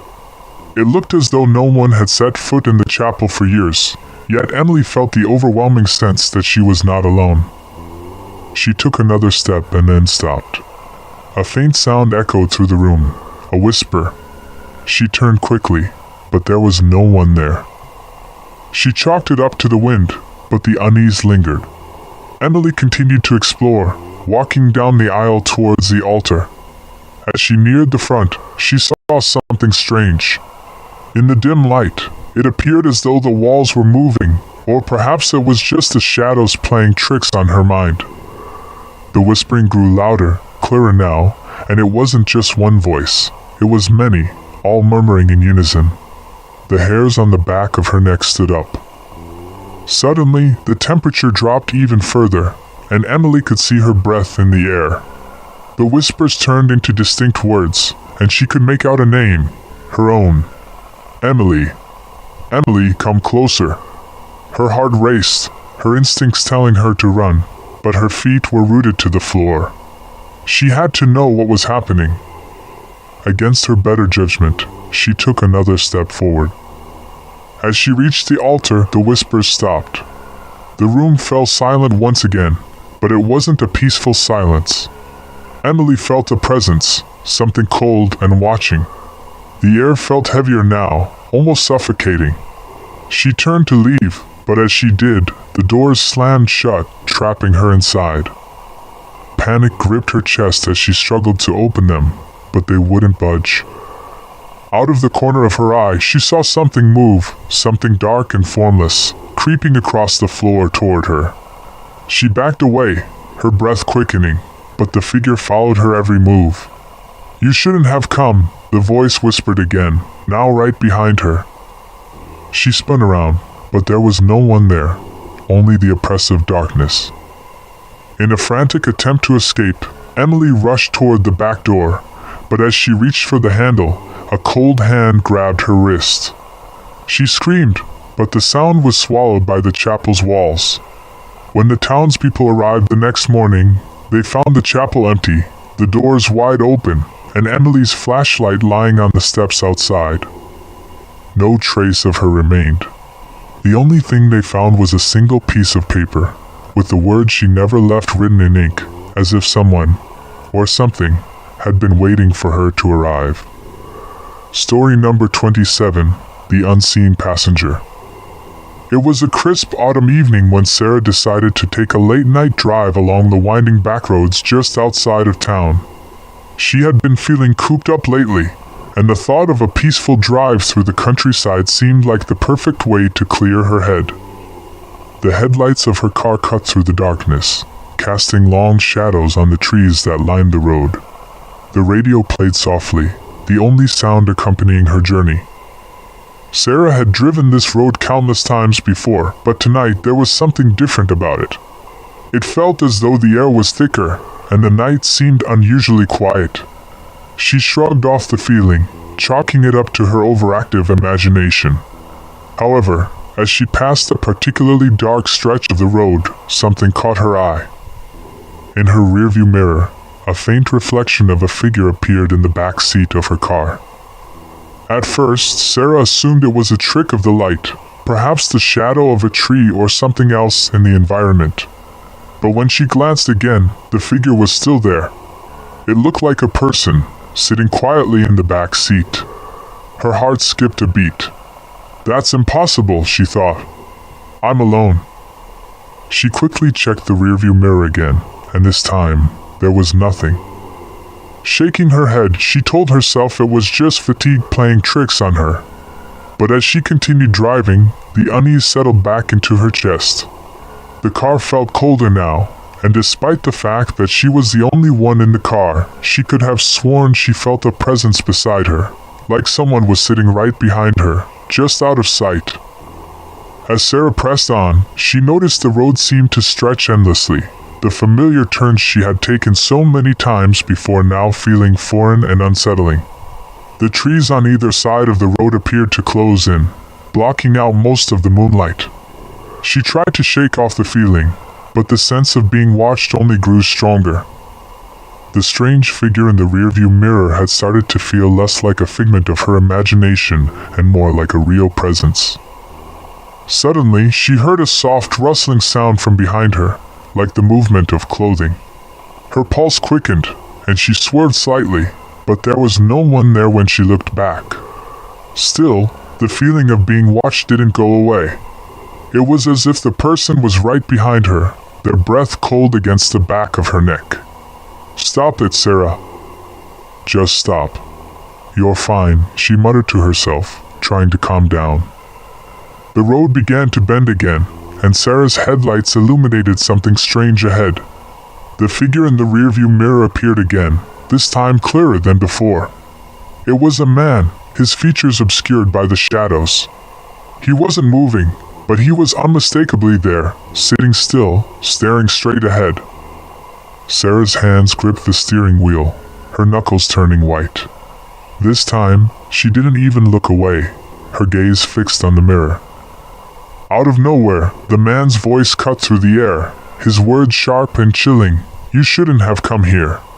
Sarah's breath caught in her throat, and she slammed on the brakes. The car screeched to a halt, the headlights blinding the darkness. When she turned to look in the back seat, it was empty. She quickly turned the car around, her heart pounding in her chest, desperate to leave this strange place behind her. As she sped away, she noticed in the rearview mirror that the figure was still there, only now, it was getting closer, its face just inches from the glass. In a panic, Sarah swerved to the side of the road, but when she looked back again, the man was gone. She drove home that night, trembling, her hands shaking on the wheel. The next morning, when she went to check her car, she found something strange, a set of fingerprints, not on the outside of the window, but on the inside, as if someone had been sitting with her all along. Story number 28, The Mansion on Willow Hill. It was an old mansion, tucked away on the edge of town, surrounded by dense trees and overgrown ivy. The locals had always warned about the house, but for Lucas, it was just another piece of forgotten history. He had always been the curious type, and when he heard about a rare opportunity to explore the mansion, he couldn't resist. The mansion on Willow Hill had been abandoned for decades, and no one dared to live there, until now. Lucas arrived early in the afternoon, the sun still high in the sky, casting long shadows across the crumbling facade of the mansion. The doors were surprisingly open, as though inviting him inside. He stepped into the dark hallway, the air thick with dust and the smell of decay. The floorboards creaked beneath his feet as he walked deeper into the mansion, his flashlight illuminating the peeling wallpaper and broken furniture. Everything about the place screamed of neglect and mystery. Despite the eerie atmosphere, Lucas was determined to get to the heart of the mansion. He had heard the stories of strange occurrences and disappearances, but he wasn't one to believe in rumors. As he ventured further, he began to feel a strange weight in the air, like something was watching him. He brushed it off as his imagination running wild. After all, who wouldn't feel uneasy in a place like this? As the sun began to set, Lucas decided to explore the upper floors. He climbed the staircase, the wood groaning under his weight. The second floor was just as abandoned as the rest of the house, but it felt colder here. There was a sense of unease that seemed to grow stronger with every step he took. When he reached the farthest room, he found something odd, an old, ornate mirror that seemed out of place in the decaying room. Drawn to the mirror, Lucas approached cautiously. As his reflection appeared, he noticed something that made his blood run cold. Behind him, in the reflection, was the shadowy outline of a figure. It was faint at first, but it was there, standing just beyond the doorway. Lucas turned quickly, but there was no one. He laughed nervously, brushing it off as a trick of the light. Yet, as he turned back to the mirror, the figure was clearer, standing right behind him, just inches away. Heart racing, Lucas spun around, but once again, the room was empty. He could feel the hair on the back of his neck stand on end. The atmosphere had shifted. What had once been a curiosity now felt like a trap. The house seemed to close in on him, the silence suffocating. He turned to leave the room, but the door slammed shut with a deafening bang. Panic surged through him as he tried to turn the handle, but it wouldn't budge. Suddenly, the temperature in the room dropped, and he saw his breath mist in the air. From the corner of his eye, he saw movement, a dark figure standing in the doorway, watching him. His pulse raced, and his body froze in fear. "Who's there?" he called out, his voice shaking. But there was no answer, only the oppressive silence that seemed to grow thicker around him. With a surge of adrenaline, Lucas threw his shoulder into the door, forcing it open with a loud crash. He bolted down the hallway, his flashlight flickering in his trembling hands. He could hear footsteps behind him, growing louder with every passing second. He dared not look back, but he could feel the presence, whatever it was, closing in on him. He made his way down the stairs and out into the front yard, but as soon as he stepped outside, the mansion seemed to swallow the last remnants of sunlight, plunging the area into darkness. Lucas never returned to Willow Hill. The next morning, his friends went to search for him but found nothing. The mansion remained as it always had, its doors open, but no sign of Lucas was ever found. The only clue was a single, cracked photograph left on the front steps. The photo showed Lucas standing in front of the mansion, his face pale and haunted, with a shadowy figure looming just behind him. Story number 29, The Midnight Road. It was a dark and stormy night when Emily found herself driving down the old highway that cut through the hills. She had taken a wrong turn, or so she thought, but now she was miles away from the nearest town. The rain came down in sheets, hammering against her windshield, and the road was barely visible through the fog. She glanced at her GPS, but the signal had gone out. She was alone, and it felt like she was the only one left on this stretch of road. Her headlights illuminated the narrow, winding path ahead, but even then, the darkness seemed to press in from all sides. The trees were thick, their branches reaching out like gnarled hands. Every turn brought her further away from civilization. Emily tried not to panic, but something about this road felt off, like it didn't belong in the world she knew. There were no signs of life, no other cars, just endless miles of wet pavement and forest. As she drove on, a strange feeling crept over her. The hairs on the back of her neck stood up, and her hands gripped the steering wheel tighter. She thought she saw something moving in the trees, shadows flickering just beyond the range of her headlights. At first, she chalked it up to the storm, but the feeling of being watched wouldn't go away. Her eyes darted to the rearview mirror, but the road behind her was empty. Minutes passed, and the unease only grew. Suddenly, she noticed something odd, a faint, flickering light ahead. She squinted, trying to make out what it was. It looked like a figure standing in the middle of the road, a tall silhouette barely visible in the rain. Emily's heart skipped a beat. Was it a person? She slowed the car, but the figure remained still, unmoving, as if waiting for her. Her mind raced with questions. Who would be out here, in the middle of nowhere, at this hour? Was this some kind of trap? As she got closer, she could make out more details. The figure was wearing a dark cloak, and its face was hidden beneath a hood. It was standing in the middle of the road, blocking her way. Emily's gut told her to turn around and drive back, but something held her there, something she couldn't explain. She rolled down her window, her voice shaky as she called out, "Excuse me, are you okay? Do you need help?" There was no response, not even a movement.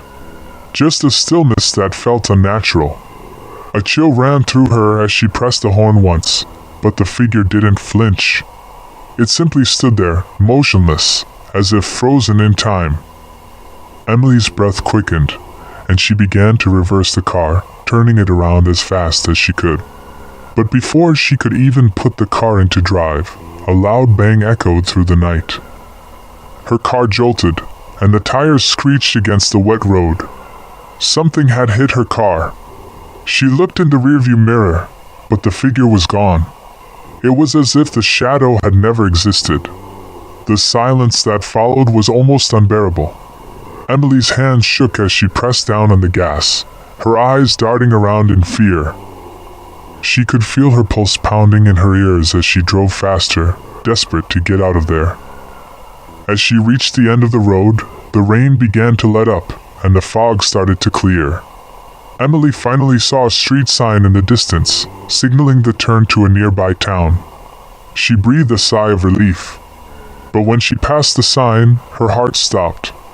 The road she had just driven down, her escape route, was gone. The turn she had made earlier was no longer there. It was as if the road had vanished entirely. She was back where she started, but now she felt trapped in an endless loop. Emily never made it back home. The next day, when her family and friends went searching, they found her car abandoned on the side of the road, with the keys still in the ignition. No sign of Emily, only the fading remnants of tire tracks disappearing into the thickening mist. The locals say the road is cursed, and anyone who drives it after dark is never seen again. Some even say they hear the distant sound of tires screeching, followed by an eerie silence, right before the storm hits. Story number 30, The Forgotten Mansion. Leah had heard rumors about the old mansion for years. The house, abandoned and covered in vines, sat on the outskirts of town, forgotten by most and ignored by the local authorities. It was said to have been the home of a once prominent family, but after a tragic accident, the place had been left to rot. But Leah, always looking for adventure, decided to visit the mansion one cold autumn evening. The moment she stepped onto the crumbling stone path, Leah could feel the weight of the place. The air was thick, heavy with history, and a strange, unnatural silence hung around the house like a cloud. She stood in front of the mansion, admiring its imposing structure. The windows, dark and lifeless, seemed to watch her every move. A shiver ran down her spine, but she ignored it, telling herself it was just her imagination. Leah pushed open the large wooden door, which creaked ominously as it swung open. Inside, the air was stale and thick with dust. The grand foyer, once filled with luxury and life, was now dark and decaying. Cobwebs draped from the ceiling, and broken furniture lay scattered across the floor. She could almost hear the echoes of past lives, whispers of what the mansion had once been. She took a deep breath, feeling the weight of its history pressing down on her. Despite the eerie atmosphere, Leah was determined to explore every inch of the mansion. She walked slowly down the hallway, her footsteps echoing in the silence. There were portraits on the walls, their eyes following her as she passed, and every now and then she swore she heard faint sounds, a creak of a floorboard, a distant whisper, but she dismissed them as the house settling. Leah reached the grand staircase, its banister rotting away, but still standing tall. She couldn't resist. She began to climb, each step groaning under her weight. When she reached the top, she turned down the hallway, where the floor was covered in dust and debris. The rooms on either side seemed to be closed off, their doors half open, as if inviting her to look inside. But one door caught her attention.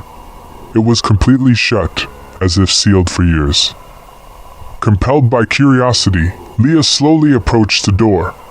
She placed her hand on the cold doorknob and turned it. The door creaked open, revealing a room that was unlike the others in the house. It was pristine, untouched by time or decay. The furniture, covered in fine cloth, seemed almost new. The floor gleamed, and the air smelled faintly of roses. It was as if she had stepped into another time, another world. But there was something wrong. In the center of the room stood a large mirror, its surface reflecting Leah's confused expression. As she stepped closer to it, she noticed something even stranger. There was a shadow behind her in the reflection, one that didn't belong. It was tall and looming, with no discernible features, and its presence seemed to suffocate the room. Leah froze, her breath caught in her throat, as the shadow in the mirror seemed to grow, stretching toward her. Suddenly, the room grew cold, and the air became thick, heavy with an oppressive force. The shadow in the mirror seemed to move, its form shifting, until it reached the glass and pressed its face against it. Leah stumbled back, but the door slammed shut behind her. She turned to find herself trapped. The shadow began to move out of the mirror, its dark form spilling into the room like ink spilling from a bottle. Leah screamed, but the sound was muffled, as if the walls were closing in on her. No one ever saw Leah again. The mansion stood empty, its windows dark, its halls silent. When authorities went to investigate, they found the house locked up tight. The only evidence they found was Leah's jacket, lying in the center of the pristine room, with no sign of her. Some say her spirit still wanders the mansion, trapped by the same shadow that claimed her that night, waiting for the next curious soul to cross its path. Story number 31. The Old Church on Maple Street. Sarah had never been one to shy away from exploring, but there was something about the old church on Maple Street that always made her feel uneasy. It had been abandoned for years, its tall spires and cracked windows standing as a reminder of a time long past. Locals often spoke in hushed tones about it, claiming the place was cursed, but Sarah was never one to believe in superstitions. One crisp fall evening, she decided to finally take a look for herself. The church was isolated, set apart from the small town by a dense forest that seemed to swallow the road leading to it. As Sarah approached, the air grew colder, and a strange sense of quiet enveloped her. The usual sounds of the town seemed to disappear, replaced by the sound of her own heartbeat. The massive wooden doors of the church stood ajar, inviting her in. Taking a deep breath, Sarah stepped inside. The smell of mildew and old wood hit her immediately. The pews were covered in dust, and the stained glass windows were shattered, letting in the dim light of the fading day.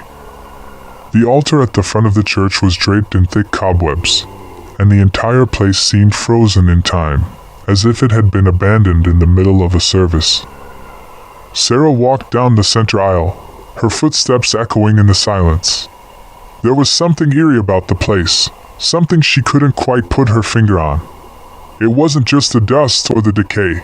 It was as if the church itself was watching her, waiting for something. She paused in front of the altar, where an old Bible lay open on the podium. The pages were yellowed, the ink faded. As she bent closer to examine it, a sudden cold breeze swept through the church, making her shiver. Without warning, the doors slammed shut behind her. Sarah spun around, her heart racing. The once muted light outside had dimmed to near darkness, and the shadows in the church grew longer, stretching out toward her like fingers. She moved quickly to the door, but when she tried to push it open, it wouldn't budge. Panic set in as she pulled harder, her breath coming faster. Turning back to the altar, Sarah's eyes were drawn to something she hadn't noticed before, an old, wooden staircase leading down to a basement. The thought of it sent a chill down her spine, but she knew she couldn't stay in the dark, empty church any longer. Reluctantly, she moved toward the stairs, the weight of the air pressing on her chest with each step. As she descended, the temperature dropped even further. The basement was even darker than the church above, and the only sound was the creaking of the floorboards beneath her feet. Sarah's eyes slowly adjusted, and she saw a large stone slab in the center of the room, surrounded by symbols she didn't recognize. The air was thick with an unsettling heaviness, and she felt as though something was wrong, deeply wrong. Suddenly, a voice echoed through the room. It was low and gravelly, as if coming from the very walls themselves. "You shouldn't have come here," it whispered. Sarah froze, her blood running cold. She turned around, but there was no one behind her. The voice came again, louder this time, "Leave, or stay forever." In a desperate panic, Sarah turned and bolted back up the stairs. But when she reached the top, the church was no longer the same. The walls had darkened, the windows were gone, replaced by thick shadows that swallowed all light. In the distance, she could hear footsteps, slow and deliberate, coming toward her. But when she turned to run, the doors still wouldn't open. Sarah was never seen again. The next morning, the church stood quiet and abandoned, just as it always had.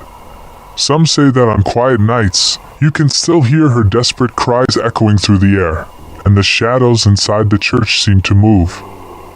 The building remains untouched, and the townspeople keep their distance, knowing that some places are better left unexplored. Story number 32, The Midnight Carnival. Late one autumn night, David was driving along a lonely stretch of highway, trying to make his way home after a long business trip. His eyes were heavy with fatigue, and the only light came from the headlights of his car and the occasional flicker of a distant street lamp. As he passed a bend in the road, something caught his eye, a bright, colorful glow in the distance. He slowed down and peered through the windshield. It was a carnival. At least, it appeared to be. But it was strange. There were no signs, no advertising, and the lights were far too bright for such a desolate area. Curious, David turned off the road and drove down a narrow gravel path that led toward the carnival. The sound of carnival music grew louder as he approached, an eerie tune that seemed to be coming from nowhere. As he neared the entrance, he saw that there were no other cars in the parking lot. The entire place seemed empty, and yet the lights were still dazzling, casting long shadows across the cracked pavement. The smell of cotton candy and popcorn filled the air, but there was an unsettling chill. David parked his car and decided to take a look.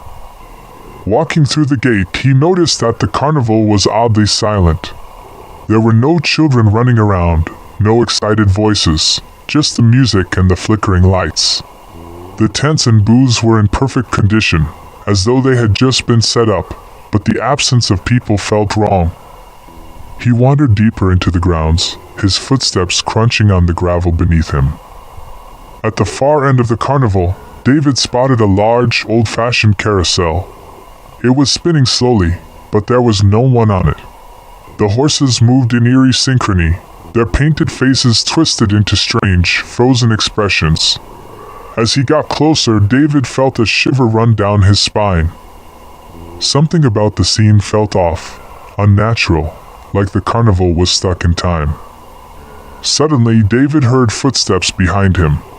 He turned around quickly, expecting to see a carnival worker or maybe someone else who had arrived late, but there was no one there. The only sound was the haunting music that seemed to grow louder and louder. His pulse quickened, and a cold sweat broke out across his forehead. He turned to leave, but the path back to the gate had disappeared. In its place was a thick fog that seemed to rise from the ground like smoke. Panic set in as David ran through the carnival, searching for an exit, but everywhere he turned, the fog thickened, and the buildings seemed to shift. He stumbled through the twisting maze of tents and rides, the sounds of the carnival growing more distorted with each step. The music turned to a jarring, discordant melody that made his ears ring. As he reached the carousel once more, he saw something he hadn't noticed before, a figure standing beside one of the horses. It was tall and gaunt, with pale, ghostly skin and hollow eyes that seemed to pierce through him. The figure raised a finger to its lips, as if to say, "Shh." David froze in terror. The figure stepped forward, and in that instant, the carousel sped up, the horses jerking violently as the music distorted into a terrifying shriek. David's screams echoed through the carnival as the fog swallowed him whole. The next morning, when a local police officer drove by the area, there was nothing. The carnival was gone, as if it had never existed. David's car was still parked by the road, but there was no sign of him, not a single trace. The town would later whisper of the strange, disappearing carnival that only appeared at midnight, a place where time stood still, and where some people were never meant to leave. Story number 33, The Lonely Highway Diner. Mark had been driving for hours when the storm hit. The rain lashed against his windshield, making it almost impossible to see the road. He hadn't passed another car in what seemed like forever, and the winding, empty highway stretched on for miles in every direction. His stomach growled, and he realized he hadn't eaten all day. He needed to stop. Just as he was beginning to lose hope of finding a place to grab a meal, he saw the neon lights flickering in the distance. A small diner sat by the side of the road, glowing in the stormy night. The sign read, "Open 24 hours." Relieved, Mark pulled into the parking lot, the sound of his tires crunching against the wet gravel. He didn't think twice. He was starving. The diner was old-fashioned, the kind of place you might expect to find in an old movie. The windows were fogged up from the heat inside, and as Mark stepped through the door, the bell above it jingled. The place was almost empty, just a couple of truckers at the counter, eating in silence. A waitress with a tired face greeted him with a nod, and he slid onto one of the booths near the back. Mark ordered a coffee and a burger, but as he waited, something strange started to happen. The truckers at the counter began to whisper, glancing over their shoulders toward him. Their eyes were wide, and they looked scared. Mark couldn't shake the feeling that something was off. The air felt thick, heavy, like the diner was trapped in time, suspended in an eerie quiet. As he sat there, the waitress returned with his coffee, her hands trembling slightly. She placed the cup down with an awkward smile. "You're not from around here, are you?" she asked, her voice strained. Mark shook his head. "Just passing through," he said, trying to keep the conversation light. The woman's smile faded, and she leaned in closer. "Don't leave yet," she whispered urgently. "It's not safe." Before Mark could respond, the door to the diner swung open with a loud creak. A man stepped inside, drenched from the rain. He looked out of place. His clothes were too clean for the storm, and his eyes, they were unsettling, dark and cold. The other patrons stiffened at the sight of him, their eyes fixed on the stranger. Mark's heart began to race. The man approached the counter slowly, his gaze never leaving Mark. He ordered a coffee, but the silence in the diner was palpable. As the man turned to take a seat, he glanced back at Mark, a twisted smile curling on his lips. Mark could feel his stomach tighten. Something was wrong. He should leave, but his legs felt heavy, as though the diner itself was pulling him in, trapping him. Without warning, the lights flickered, and the storm outside seemed to grow louder. The door slammed shut, and the man stood up, walking slowly toward Mark's booth. The truckers at the counter didn't move. The waitress looked away, her face pale.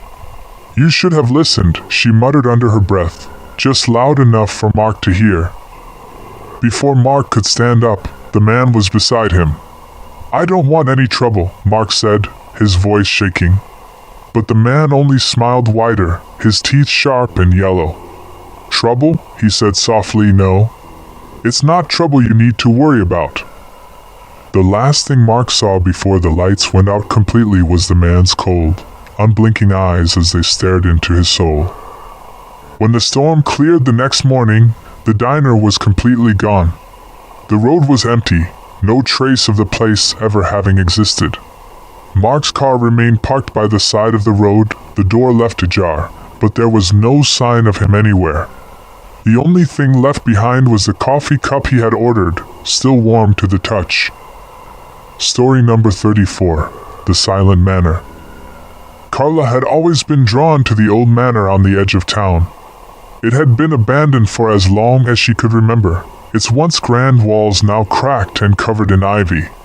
Her curiosity had always gotten the best of her, so when she heard rumors about the place being open to visitors for the first time in decades, she couldn't resist. She decided to go, but not before doing some research. The stories she found online were vague, but there was one thing that stood out. No one who stayed at the manor had ever come back the same. The accounts were filled with strange happenings, whispers in the night, and eerie disappearances. But that only intrigued Carla more. She was used to old buildings and their odd histories, and she wasn't the type to believe in ghost stories. She arrived at the manor just before sunset, and the tall iron gates creaked as they opened for her. A lone figure, an old man, greeted her at the door. His face was gaunt, his skin pale, and his eyes were clouded, but his smile was kind. "Welcome," he said, his voice gravelly. "We are honored to have you stay with us." He led her inside, and she couldn't help but feel a shiver run down her spine as the door slammed shut behind her. Inside, the manor was grand, if not a bit dusty. The walls were lined with portraits, each one depicting stern faces of people from another time. The furniture was antique, the air heavy with the scent of old wood and must. The man showed her to her room, a large, imposing space at the top of a spiraling staircase. She tried to ignore the unsettling feeling that lingered in the pit of her stomach. As the night wore on, Carla found herself unable to sleep. The house was too quiet, too still. She could hear the wind howling outside, but there was something else, soft whispers that seemed to come from nowhere, brushing against her ears like a cold breeze. The hairs on the back of her neck stood up as she pulled the covers tighter around her. Just as she began to drift off, she heard it, footsteps, slow and deliberate, coming from the hallway outside her door. Her heart skipped a beat, and she held her breath. She waited, straining to hear. The footsteps stopped just outside her door, and for a long moment, everything was silent. Then, a soft knock came. 3 taps. Soft, but distinct. Carla hesitated. She was alone in the house. Was someone playing a prank on her? Or was it just her imagination running wild in the silence? She stood up, her legs shaky as she moved to the door. She opened it, but there was no one there. Only the dark, empty hallway stretching into the distance. She stepped out cautiously. But as soon as her foot crossed the threshold, the door slammed shut behind her. The temperature dropped, and the air grew thick, as if the house itself was alive, holding its breath. The whispers returned, louder now, filling her ears. Panic surged in her chest. She turned back to the door, but it was locked. The silence in the house had turned oppressive, suffocating. Carla's breath came in shallow gasps as she looked around, realizing she was no longer alone. Figures began to emerge from the shadows, one by one. Their faces were twisted and pale, their eyes hollow and empty. They moved closer, their presence overwhelming. Carla screamed, but her voice was swallowed by the darkness.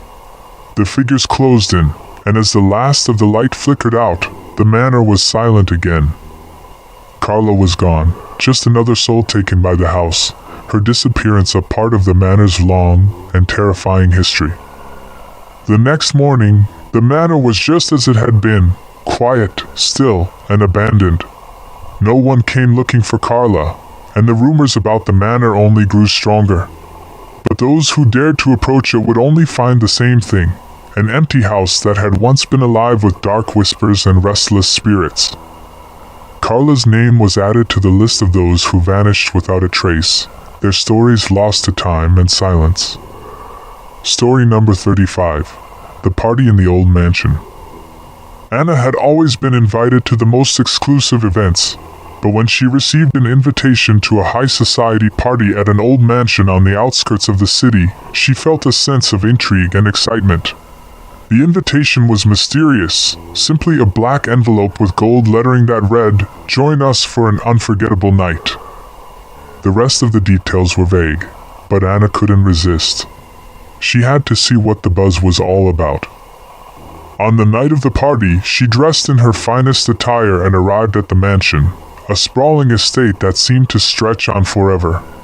The house was old, its stone walls worn down with age, but it exuded a kind of eerie grandeur. A long gravel path led her to the entrance, where a butler dressed in an impeccable tuxedo greeted her with a smile that didn't quite reach his eyes. "Welcome," he said. "The others are waiting for you." As she entered the mansion, Anna felt an immediate chill. The grand hallway was dimly lit, with towering portraits of long-dead ancestors lining the walls. The sound of laughter and music echoed in the distance, drawing her forward. The guests were all impeccably dressed, gathered in the ballroom where a live band played classical music. The atmosphere was strange, almost suffocating. The guests appeared to be lost in their own worlds, their conversations hushed, their eyes vacant. Anna mingled for a while, trying to shake off the unease that had settled in her stomach. She couldn't help but notice how odd everything seemed. The food was extravagant, but the faces of the other guests were cold, their smiles too perfect, as though they were rehearsing for something. There was no warmth in the air, only a growing tension that Anna couldn't put her finger on. As the night wore on, the music shifted from classical to something darker, more unsettling. The atmosphere in the room became thick, almost oppressive. Guests began to gather around a large, ornate table at the far end of the ballroom. The butler appeared again, and with him, a strange man in a dark suit. His presence was commanding, his eyes sharp and calculating. He didn't speak, but his gaze made everyone fall silent. Anna watched in confusion as the guests, one by one, approached the table and began to sit down. She was compelled to follow, her curiosity pulling her forward. As she took a seat, she noticed something strange. There were only a few empty chairs left, all of them positioned around a large silver platter in the center of the table. The guests began to eat in silence, but their expressions were vacant, as though they were going through the motions without really experiencing the food. A sense of dread washed over Anna, and she suddenly realized something was horribly wrong. The laughter, the music, the guests, all of it felt wrong. She stood up to leave, but before she could move, the doors to the ballroom slammed shut, trapping her inside. The strange man in the dark suit stepped forward, his smile widening. "You're one of us now," he said in a low voice, his words sending a chill down her spine. The other guests turned toward her, their expressions blank, their eyes glassy. Anna tried to run, but her legs felt like they were moving through molasses. The music grew louder, and the faces of the guests began to distort, their features warping into something unrecognizable. Panic surged within her as she realized there was no way out. The mansion's walls seemed to close in on her, and with every step she took, the room became darker and more oppressive. By morning, when the mansion was silent once more, Anna was gone.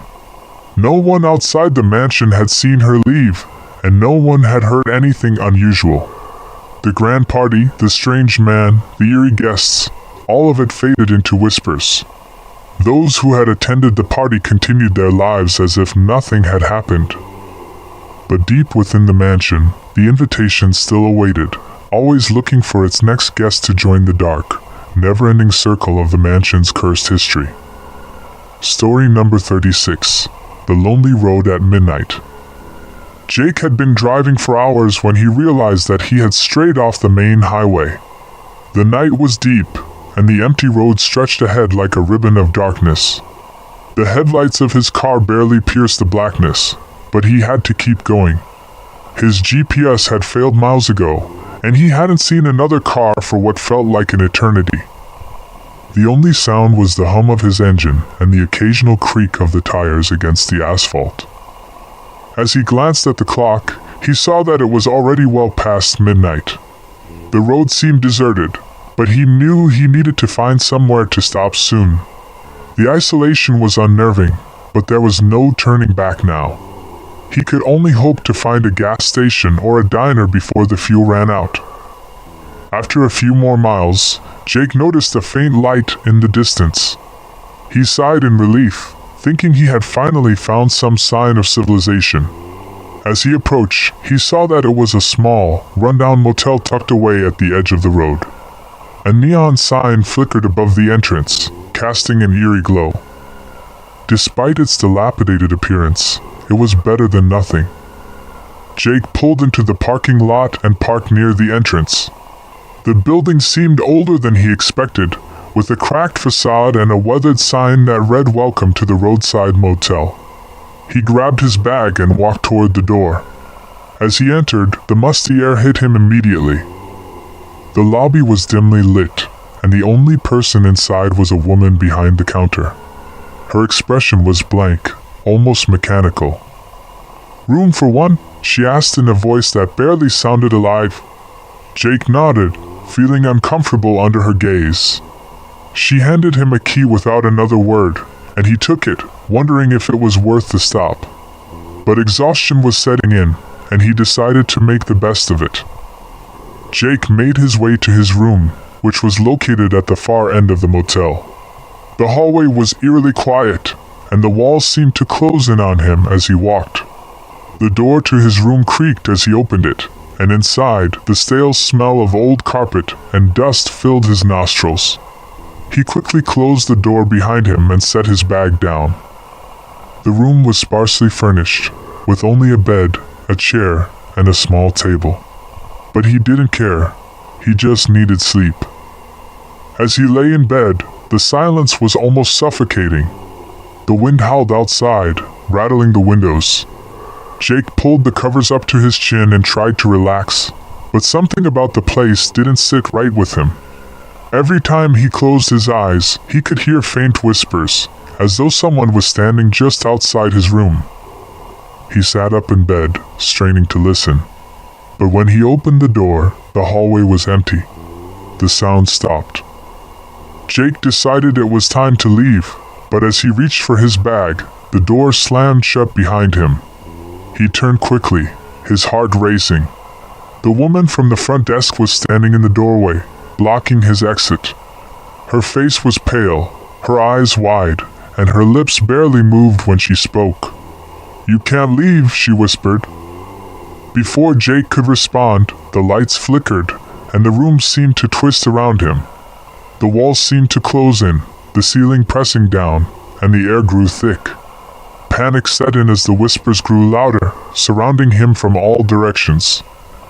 The last thing Jake saw was the woman's smile, her eyes empty, as if the darkness of the night had swallowed her whole.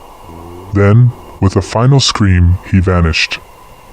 By morning, the motel was as quiet as ever, and the road outside was empty once more. No one had ever found Jake. The roadside motel remained just as it had been, an old, forgotten place at the end of the road. Travelers who passed by spoke in hushed tones about the strange motel, but none of them ever stopped to see if the legend was true. And those who did, well, they were never seen again. Story number 37, The Abandoned Church at Midnight. Late one evening, Sarah, a young photographer, was driving along the back roads of her town when she stumbled upon a crumbling, old church. She had never seen it before, and the sight of the towering steeple against the darkening sky intrigued her. She had heard stories about abandoned churches, about strange occurrences at night, but Sarah was never one to shy away from a good challenge. She parked her car on the side of the road and grabbed her camera, eager to explore. As she walked toward the church, she noticed how silent everything was. The air was unnaturally still, as if the wind itself was afraid to approach. The building was in a state of decay, the once majestic structure now overgrown with ivy and moss. The wooden doors creaked as she pushed them open, revealing an interior that seemed frozen in time. The faint smell of old wood and mildew filled the air. Inside, the church was dark, save for the light that filtered in through the broken windows. Sarah's footsteps echoed in the empty space as she walked down the center aisle. The pews were rotting, and the altar, once pristine, was covered in dust. But there was something else, something that made the hair on the back of her neck stand up. A feeling of being watched. Sarah tried to shake off the unease, focusing on her surroundings. She began snapping photos of the interior, capturing the eerie atmosphere. She moved toward the altar and looked around, noticing a peculiar sight. In the far corner of the room, there was a large, ancient-looking painting. It depicted a dark figure, a shadowy figure with no discernible face. It was as if the figure was staring at her, following her every move. Curious, Sarah walked closer to the painting, her breath shallow. The temperature in the church seemed to drop as she neared it, and she could feel the weight of the air pressing down on her. The silence was deafening, the kind of silence that makes you wonder what lurks in the shadows. She lifted her camera and took a picture of the painting, but as the flash went off, the figure seemed to shift. Sarah's heart skipped a beat. Suddenly, a loud bang echoed through the church, startling her. Sarah whipped around, expecting to see someone, but the church was still empty. The doors had swung shut behind her, and she couldn't see any other way out. Panic began to rise in her chest as she fumbled for her phone to call for help. But her phone was dead. She tried to calm herself, but the air was suffocating now. Something was very wrong. She turned back to the painting, and for a split second, the figure seemed to move. The dark shape twisted and contorted, growing larger, its eyes now glaring directly at her. A cold, unnatural wind blew through the room, extinguishing her flashlight. In the darkness, she heard whispers, soft, almost unintelligible voices. They were calling her name. But the worst part was the feeling of someone standing right behind her. Sarah spun around, but no one was there. Her breath quickened as the church seemed to close in on her, the walls pressing tighter, the air thick with fear. She tried to run toward the door, but it wouldn't budge.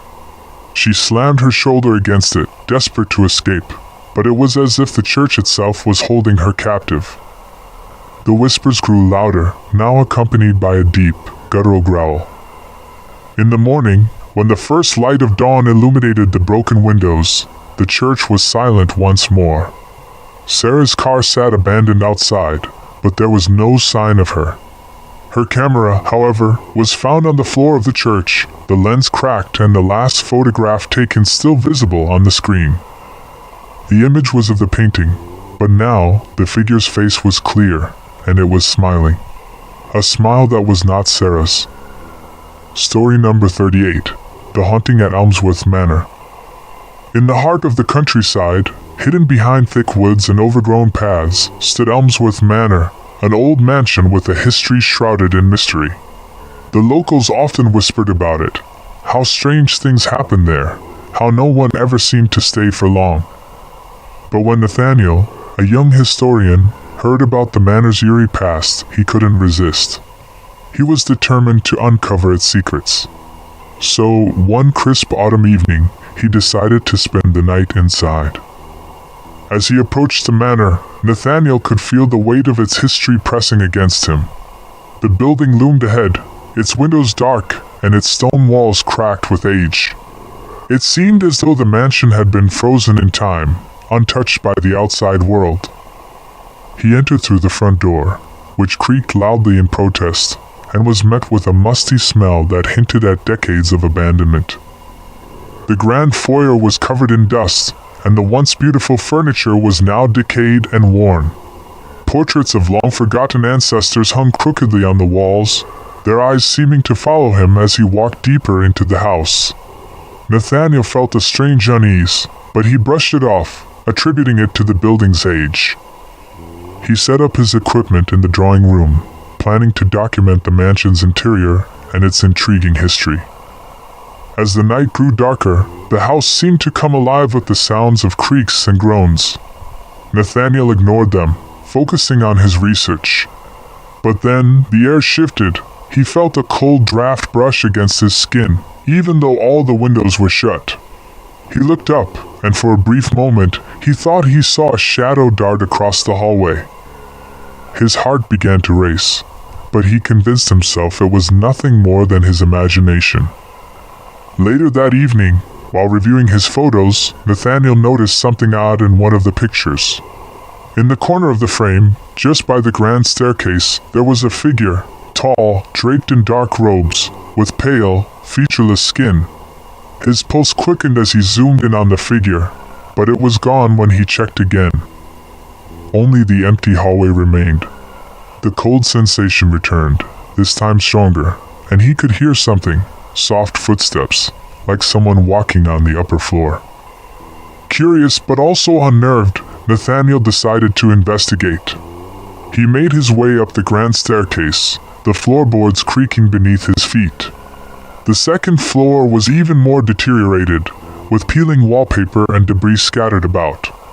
But in the farthest room, he noticed a dim light flickering through the cracks of the door. He slowly pushed it open, and his breath caught in his throat. In the center of the room stood a large, antique mirror. The glass was cracked, and the silver frame was tarnished with age. But what truly unsettled him was the reflection in the mirror. It wasn't his own. Instead, the reflection showed a pale, gaunt man standing behind him. Nathaniel spun around, but there was no one there. His heart pounded in his chest, and he rushed out of the room, trying to shake off the dread building within him. As he returned to the main floor, the air grew colder still, and he noticed that the shadows seemed to be moving on their own. The once quiet house now felt oppressive, like it was alive, watching him. He tried to leave, but the door wouldn't open. The lock seemed to have been jammed, and no matter how hard he pulled, the door wouldn't budge. By morning, the manor was silent once again. Nathaniel's car was found abandoned in the driveway, but he was nowhere to be found. The authorities scoured the grounds, but no trace of him was ever discovered. All that remained were his notes, scattered across the floor of the drawing room, and his camera. The last picture taken was of the mirror, now completely shattered, with a shadowy figure standing within it, its eyes locked on the lens. Nathaniel's last breath was captured in that reflection. Story number 39, The Abandoned Highway. It was a dark and foggy evening when Michael decided to take the shortcut home. He had heard rumors about Highway 92, how it was rarely traveled and always seemed to be covered in mist, no matter the season. But Michael, a truck driver with years of experience on the road, was unfazed. He'd driven through remote routes before. This would be no different. Michael had just passed the old diner on the outskirts of town when the fog rolled in. It was thick, the kind that made the road ahead disappear into a dull gray nothingness. His headlights cut through the haze, but they didn't seem to reach far. He slowed down, his eyes scanning the empty highway. There were no other vehicles in sight, and the eerie quiet of the night seemed to press in on him from all sides. As he continued driving, Michael thought he saw figures standing by the side of the road. At first, he assumed they were just shadows cast by the fog, but as he neared, he realized they were people. Strange, silent figures standing motionless in the dense mist. He felt a chill crawl up his spine. Something about them felt wrong, like they weren't truly there. Michael's hands gripped the steering wheel tighter as he sped up, eager to pass by the unsettling figures. But the moment he looked back at the road, they were closer. The fog had thickened even more, and now he could make out their features, pale faces, wide eyes, and clothes that seemed outdated, like something from decades ago. His heart raced, and he thought about pulling over to ask if they needed help, but a voice in the back of his mind told him not to. The figures didn't move. They simply watched as Michael drove past them, their eyes following the truck with an unnatural intensity. His foot pressed harder on the gas pedal, desperate to get away from the strange sight, but the road seemed to stretch on forever. No other cars, no signs of life. Just him and the fog. That's when he saw the first one, a man, standing in the middle of the road, his arms raised as if trying to stop him. Michael slammed on the brakes, his truck screeching to a halt just inches from the man. He was frozen, staring at the figure, his heart pounding in his chest. The man didn't move. He just stood there, his eyes empty and cold. Michael's instincts screamed at him to drive away, but something kept him rooted to the spot. Slowly, the man stepped aside, revealing another figure behind him, a woman, her hair matted and her clothes torn. Now, Michael was more terrified than ever. He had to leave, he had to get out. He shifted the truck into reverse, but the engine sputtered, refusing to start. The figures were getting closer now, walking toward him, their eyes never leaving him for a second. The fog was so thick, he could barely see their faces anymore, but he could feel them drawing near. A low, guttural sound echoed through the air, a whisper or a growl, he wasn't sure which. The sound of footsteps grew louder as the figures surrounded the truck, their movements swift and unnatural. Michael's breath caught in his throat as his truck suddenly lurched forward, as if something unseen had pushed it. He tried to escape, but the steering wheel jerked violently from his hands. The fog seemed to swallow him whole. His last thought was a frantic plea for help, but the figures were too close now, their cold hands touching his windows. The next morning, the highway was as empty as it had always been. Michael's truck was found, but there was no sign of him. The fog had lifted, and the road seemed as peaceful as it had before. Authorities searched the area, but there were no clues, no footprints, no trace of where Michael had gone. Only his truck, abandoned in the middle of the highway, with its engine running and the doors wide open. The figures, however, were never seen again, and Highway 92 remained as empty and silent as it had always been, waiting for the next traveler to wander down its desolate path. Story number 40. The Last Guests of the Forgotten Hotel. Sarah had been driving for hours, hoping to find a place to rest. It was a late evening, and the highway had been eerily quiet for miles. As she rounded a bend, a flicker of light caught her eye. A sign on the side of the road read the Westbrook Hotel. It wasn't a name she recognized, but the thought of a warm bed was too tempting to ignore. She pulled off the road, the gravel crunching under her tires, and followed the dimly lit driveway leading to the building. The Westbrook Hotel stood in an isolated area, surrounded by tall trees and dense foliage. Its old brick structure looked well-worn, but still charming in a rustic way. Sarah hesitated for a moment as she stepped out of the car, a slight unease creeping over her. The front doors were ajar, welcoming her inside. The lobby was dimly lit, with velvet curtains and old furniture that looked like it hadn't been touched in years. Behind the reception desk stood an elderly man, his face obscured by the shadow of a tall lamp. He greeted Sarah with a friendly but peculiar smile. "You're the last guest for the night," he said in a gravelly voice. "It's very quiet here, but you'll be comfortable." Sarah smiled politely and nodded, though she couldn't shake the feeling that something wasn't quite right. There was no one else around, and the hotel seemed oddly still. After receiving her room key, Sarah made her way up to the second floor.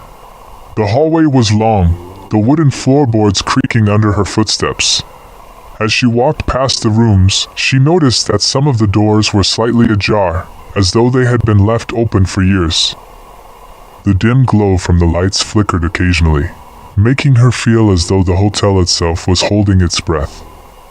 She reached her room at the end of the hall. The door creaked as she opened it, revealing a small, cozy space. The bed was neatly made, but there was an unsettling stillness to the room.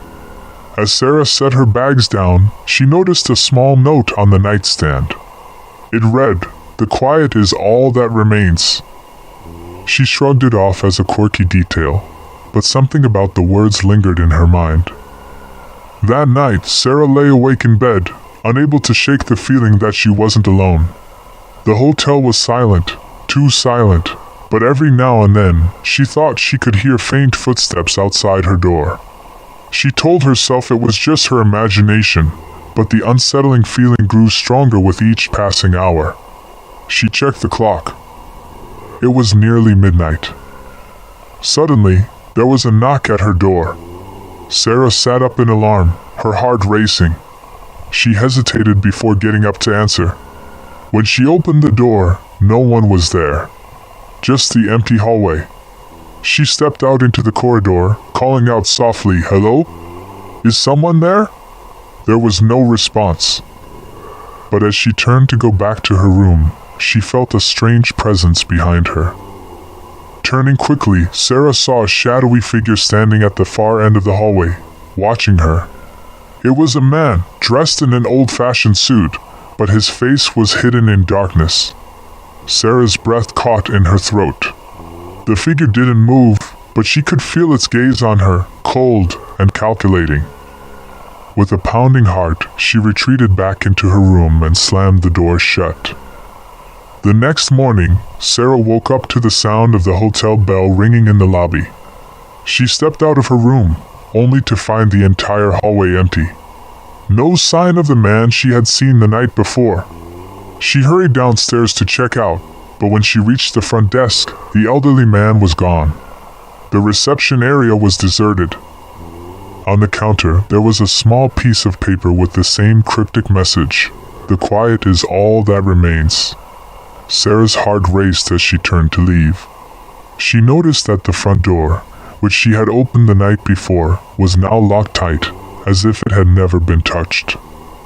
As she made her way back to her car, Sarah looked up at the hotel one last time. The building seemed even more lifeless than before. No other cars in the parking lot, no signs of activity. As she pulled away, she could see through the rearview mirror that the hotel had begun to fade into the distance, as if it was disappearing into the fog. She never spoke of her experience again, but the memory of the forgotten hotel would haunt her forever. Story number 41, The Silent Highway. Adam had been driving for hours, his headlights cutting through the thick darkness of the empty highway. It was just past midnight when his car broke down. He pulled over to the side of the road, hoping to catch a break. The air was damp and cool, the kind of night that made you feel like something wasn't quite right. The landscape was desolate, with nothing but trees and endless stretches of asphalt. His phone had no signal, and the nearest town was miles away. Adam looked around, trying to see if there was any sign of civilization. In the distance, he saw the faint glow of lights, a small gas station. He sighed in relief and grabbed his flashlight, getting out of the car to make the walk. As he trudged along the road, he noticed the eerie quiet. No crickets, no animals, just the sound of his own footsteps on the pavement. When he reached the gas station, the first thing that struck him was how old and run-down it looked. The windows were cracked, and the lights flickered intermittently, giving the place an unsettling vibe. Inside, the air was thick with the smell of stale coffee and old cigarettes. There was a man behind the counter, an older man with graying hair and a vacant look in his eyes. Adam tried to make small talk. "Is there a mechanic nearby? My car broke down." The man didn't answer right away. Instead, he just stared at Adam for a long moment before nodding slowly. "No one's around here. You're the only one on this road tonight." Adam felt a chill run down his spine. Something wasn't right, but he couldn't quite put his finger on it. The man gestured toward the door. "You should probably head out of here before the others come." The words hung in the air, heavy with meaning. Adam's confusion deepened. "The others?" he asked. The man didn't answer. Instead, he just stared out the window, as if waiting for something. Unsettled, Adam decided to leave. He thanked the man and stepped outside, but as he did, he noticed something strange. The gas station wasn't just empty, It felt completely deserted. There was no sign of movement anywhere, and the surrounding trees seemed unnaturally still. The only thing that remained was the distant hum of an old generator in the background, as though the place had been frozen in time. As Adam began walking back down the road, he could feel eyes watching him from the shadows. He glanced over his shoulder but saw nothing. The hairs on the back of his neck stood up. Suddenly, he heard a rustling sound behind him, followed by a faint whispering. He spun around but found nothing. His pulse quickened, and he began walking faster, his flashlight shaking in his hand. Just as he neared his car, a figure emerged from the darkness. It was a tall man, his face obscured by the shadows of his wide-brimmed hat. Adam's heart skipped a beat as the man took a step toward him. "You shouldn't have stayed," the man said in a low voice. Before Adam could respond, he felt a sharp tug on his arm, as if someone had grabbed him from behind. When he turned, there was no one there, but the pull was real, and it was enough to send him stumbling forward. In the blink of an eye, the gas station and the road disappeared. Adam found himself standing in the middle of the highway once more, alone and surrounded by an eerie silence. No lights, no people, just the open road. He never made it back to his car, and the highway, as if holding its breath, swallowed him whole. The next morning, his car was found abandoned on the side of the road, the engine still running, but no sign of Adam anywhere. The highway, however, remained empty, as if it had been waiting for someone to vanish again. Story number 42, The Forgotten Mansion. Emily had always been curious about old buildings, especially those with mysterious histories. So when she stumbled upon the mansion during a solo hike through the woods, she couldn't resist investigating. The mansion was hidden behind a thick wall of trees, its once grand facade now decaying with age. Ivy crept up the walls, and the windows were boarded up, giving it a haunted, forgotten appearance. She stood in front of the mansion for a few moments, debating whether to enter. Something about the place felt off, but her curiosity won over. Emily pushed open the rusted iron gate and made her way to the front door. The air grew colder as she approached, the silence of the forest amplifying her every step. She tried the door handle, and to her surprise, it creaked open without much effort. Inside, the air was thick with dust, and the floors creaked under her weight as she moved cautiously through the house. The mansion seemed frozen in time, old furniture covered in sheets, cracked mirrors hanging crookedly on the walls, and paintings with faces that seemed to follow her every move. The dim light from the overcast sky filtered through the broken windows, casting eerie shadows that made her skin crawl. She explored the rooms one by one, each more unsettling than the last. The further she went into the mansion, the more oppressive the atmosphere became. It was as though the house had its own presence, something watching her every move. Her heart raced as she moved deeper into the hallway, and she couldn't shake the feeling that she wasn't alone. Then, as Emily turned a corner, she stumbled upon a small, locked door at the end of the hall. The door was old, with a heavy brass handle that seemed out of place compared to the rest of the decaying surroundings.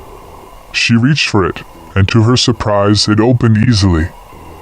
Behind it was a spiral staircase leading down into what appeared to be a basement. Against her better judgment, Emily descended the stairs. The air grew colder, and the smell of mildew and rot grew stronger as she reached the bottom. The basement was dimly lit, and the walls were lined with old, forgotten objects. But one thing caught her eye, a large, ornate mirror standing in the corner of the room. The mirror was unusual, its frame covered in intricate carvings that looked like they were moving. She approached the mirror, mesmerized by its beauty, but as she stared into it, something strange happened. The reflection in the mirror shifted. It was no longer her own face staring back.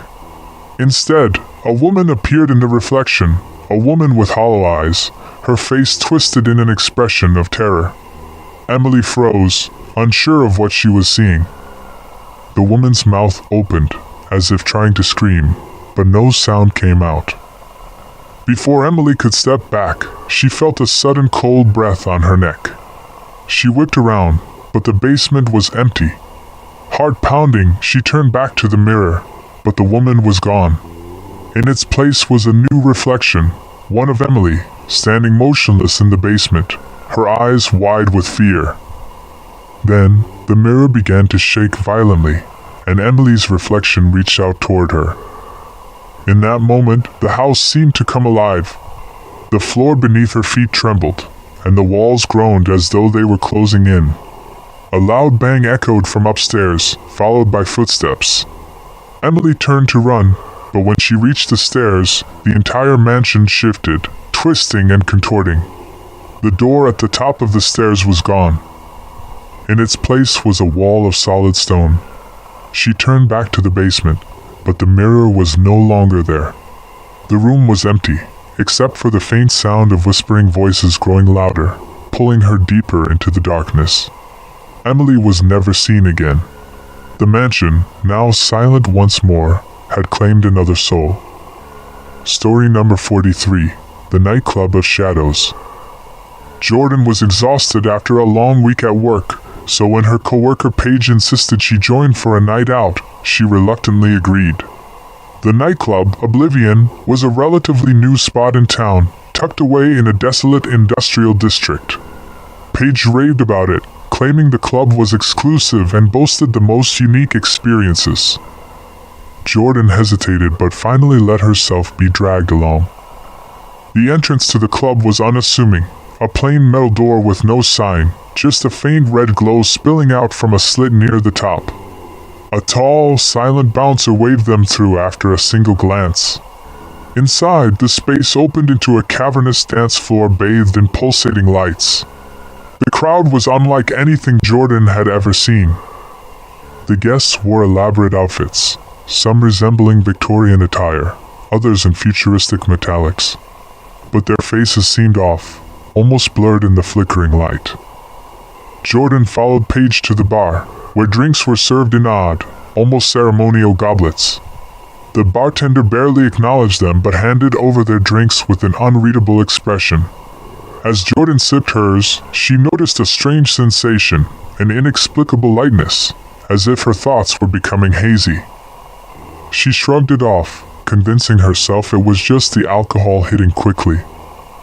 The night grew stranger as the hours passed. The music seemed to shift unpredictably, morphing from pulsing electronic beats to haunting orchestral symphonies.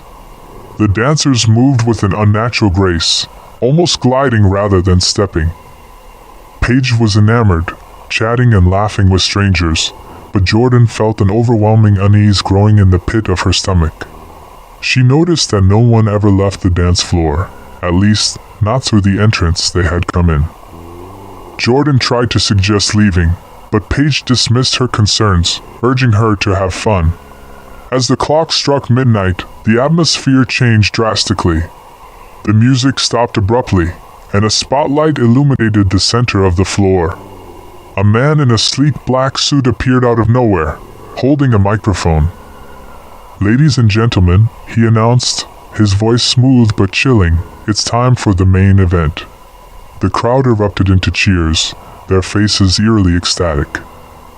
A steel cage descended from the ceiling, and two guests were escorted inside by individuals wearing masks resembling grinning skulls. Jordan's unease turned to panic.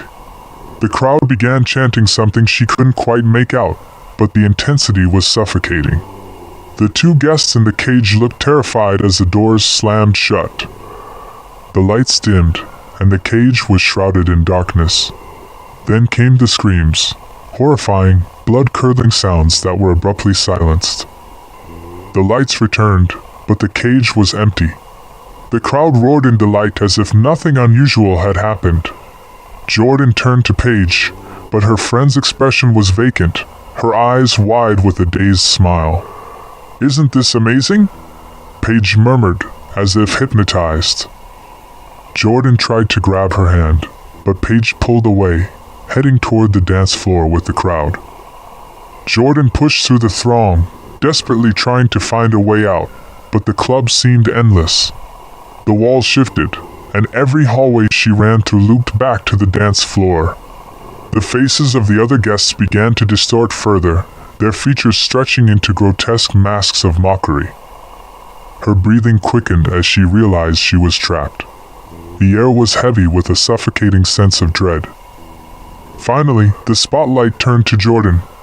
The crowd parted, and the man in the suit extended his hand toward her. "It's your turn now," he said with a sinister smile. She stumbled backward, screaming for help, but no one came to her aid.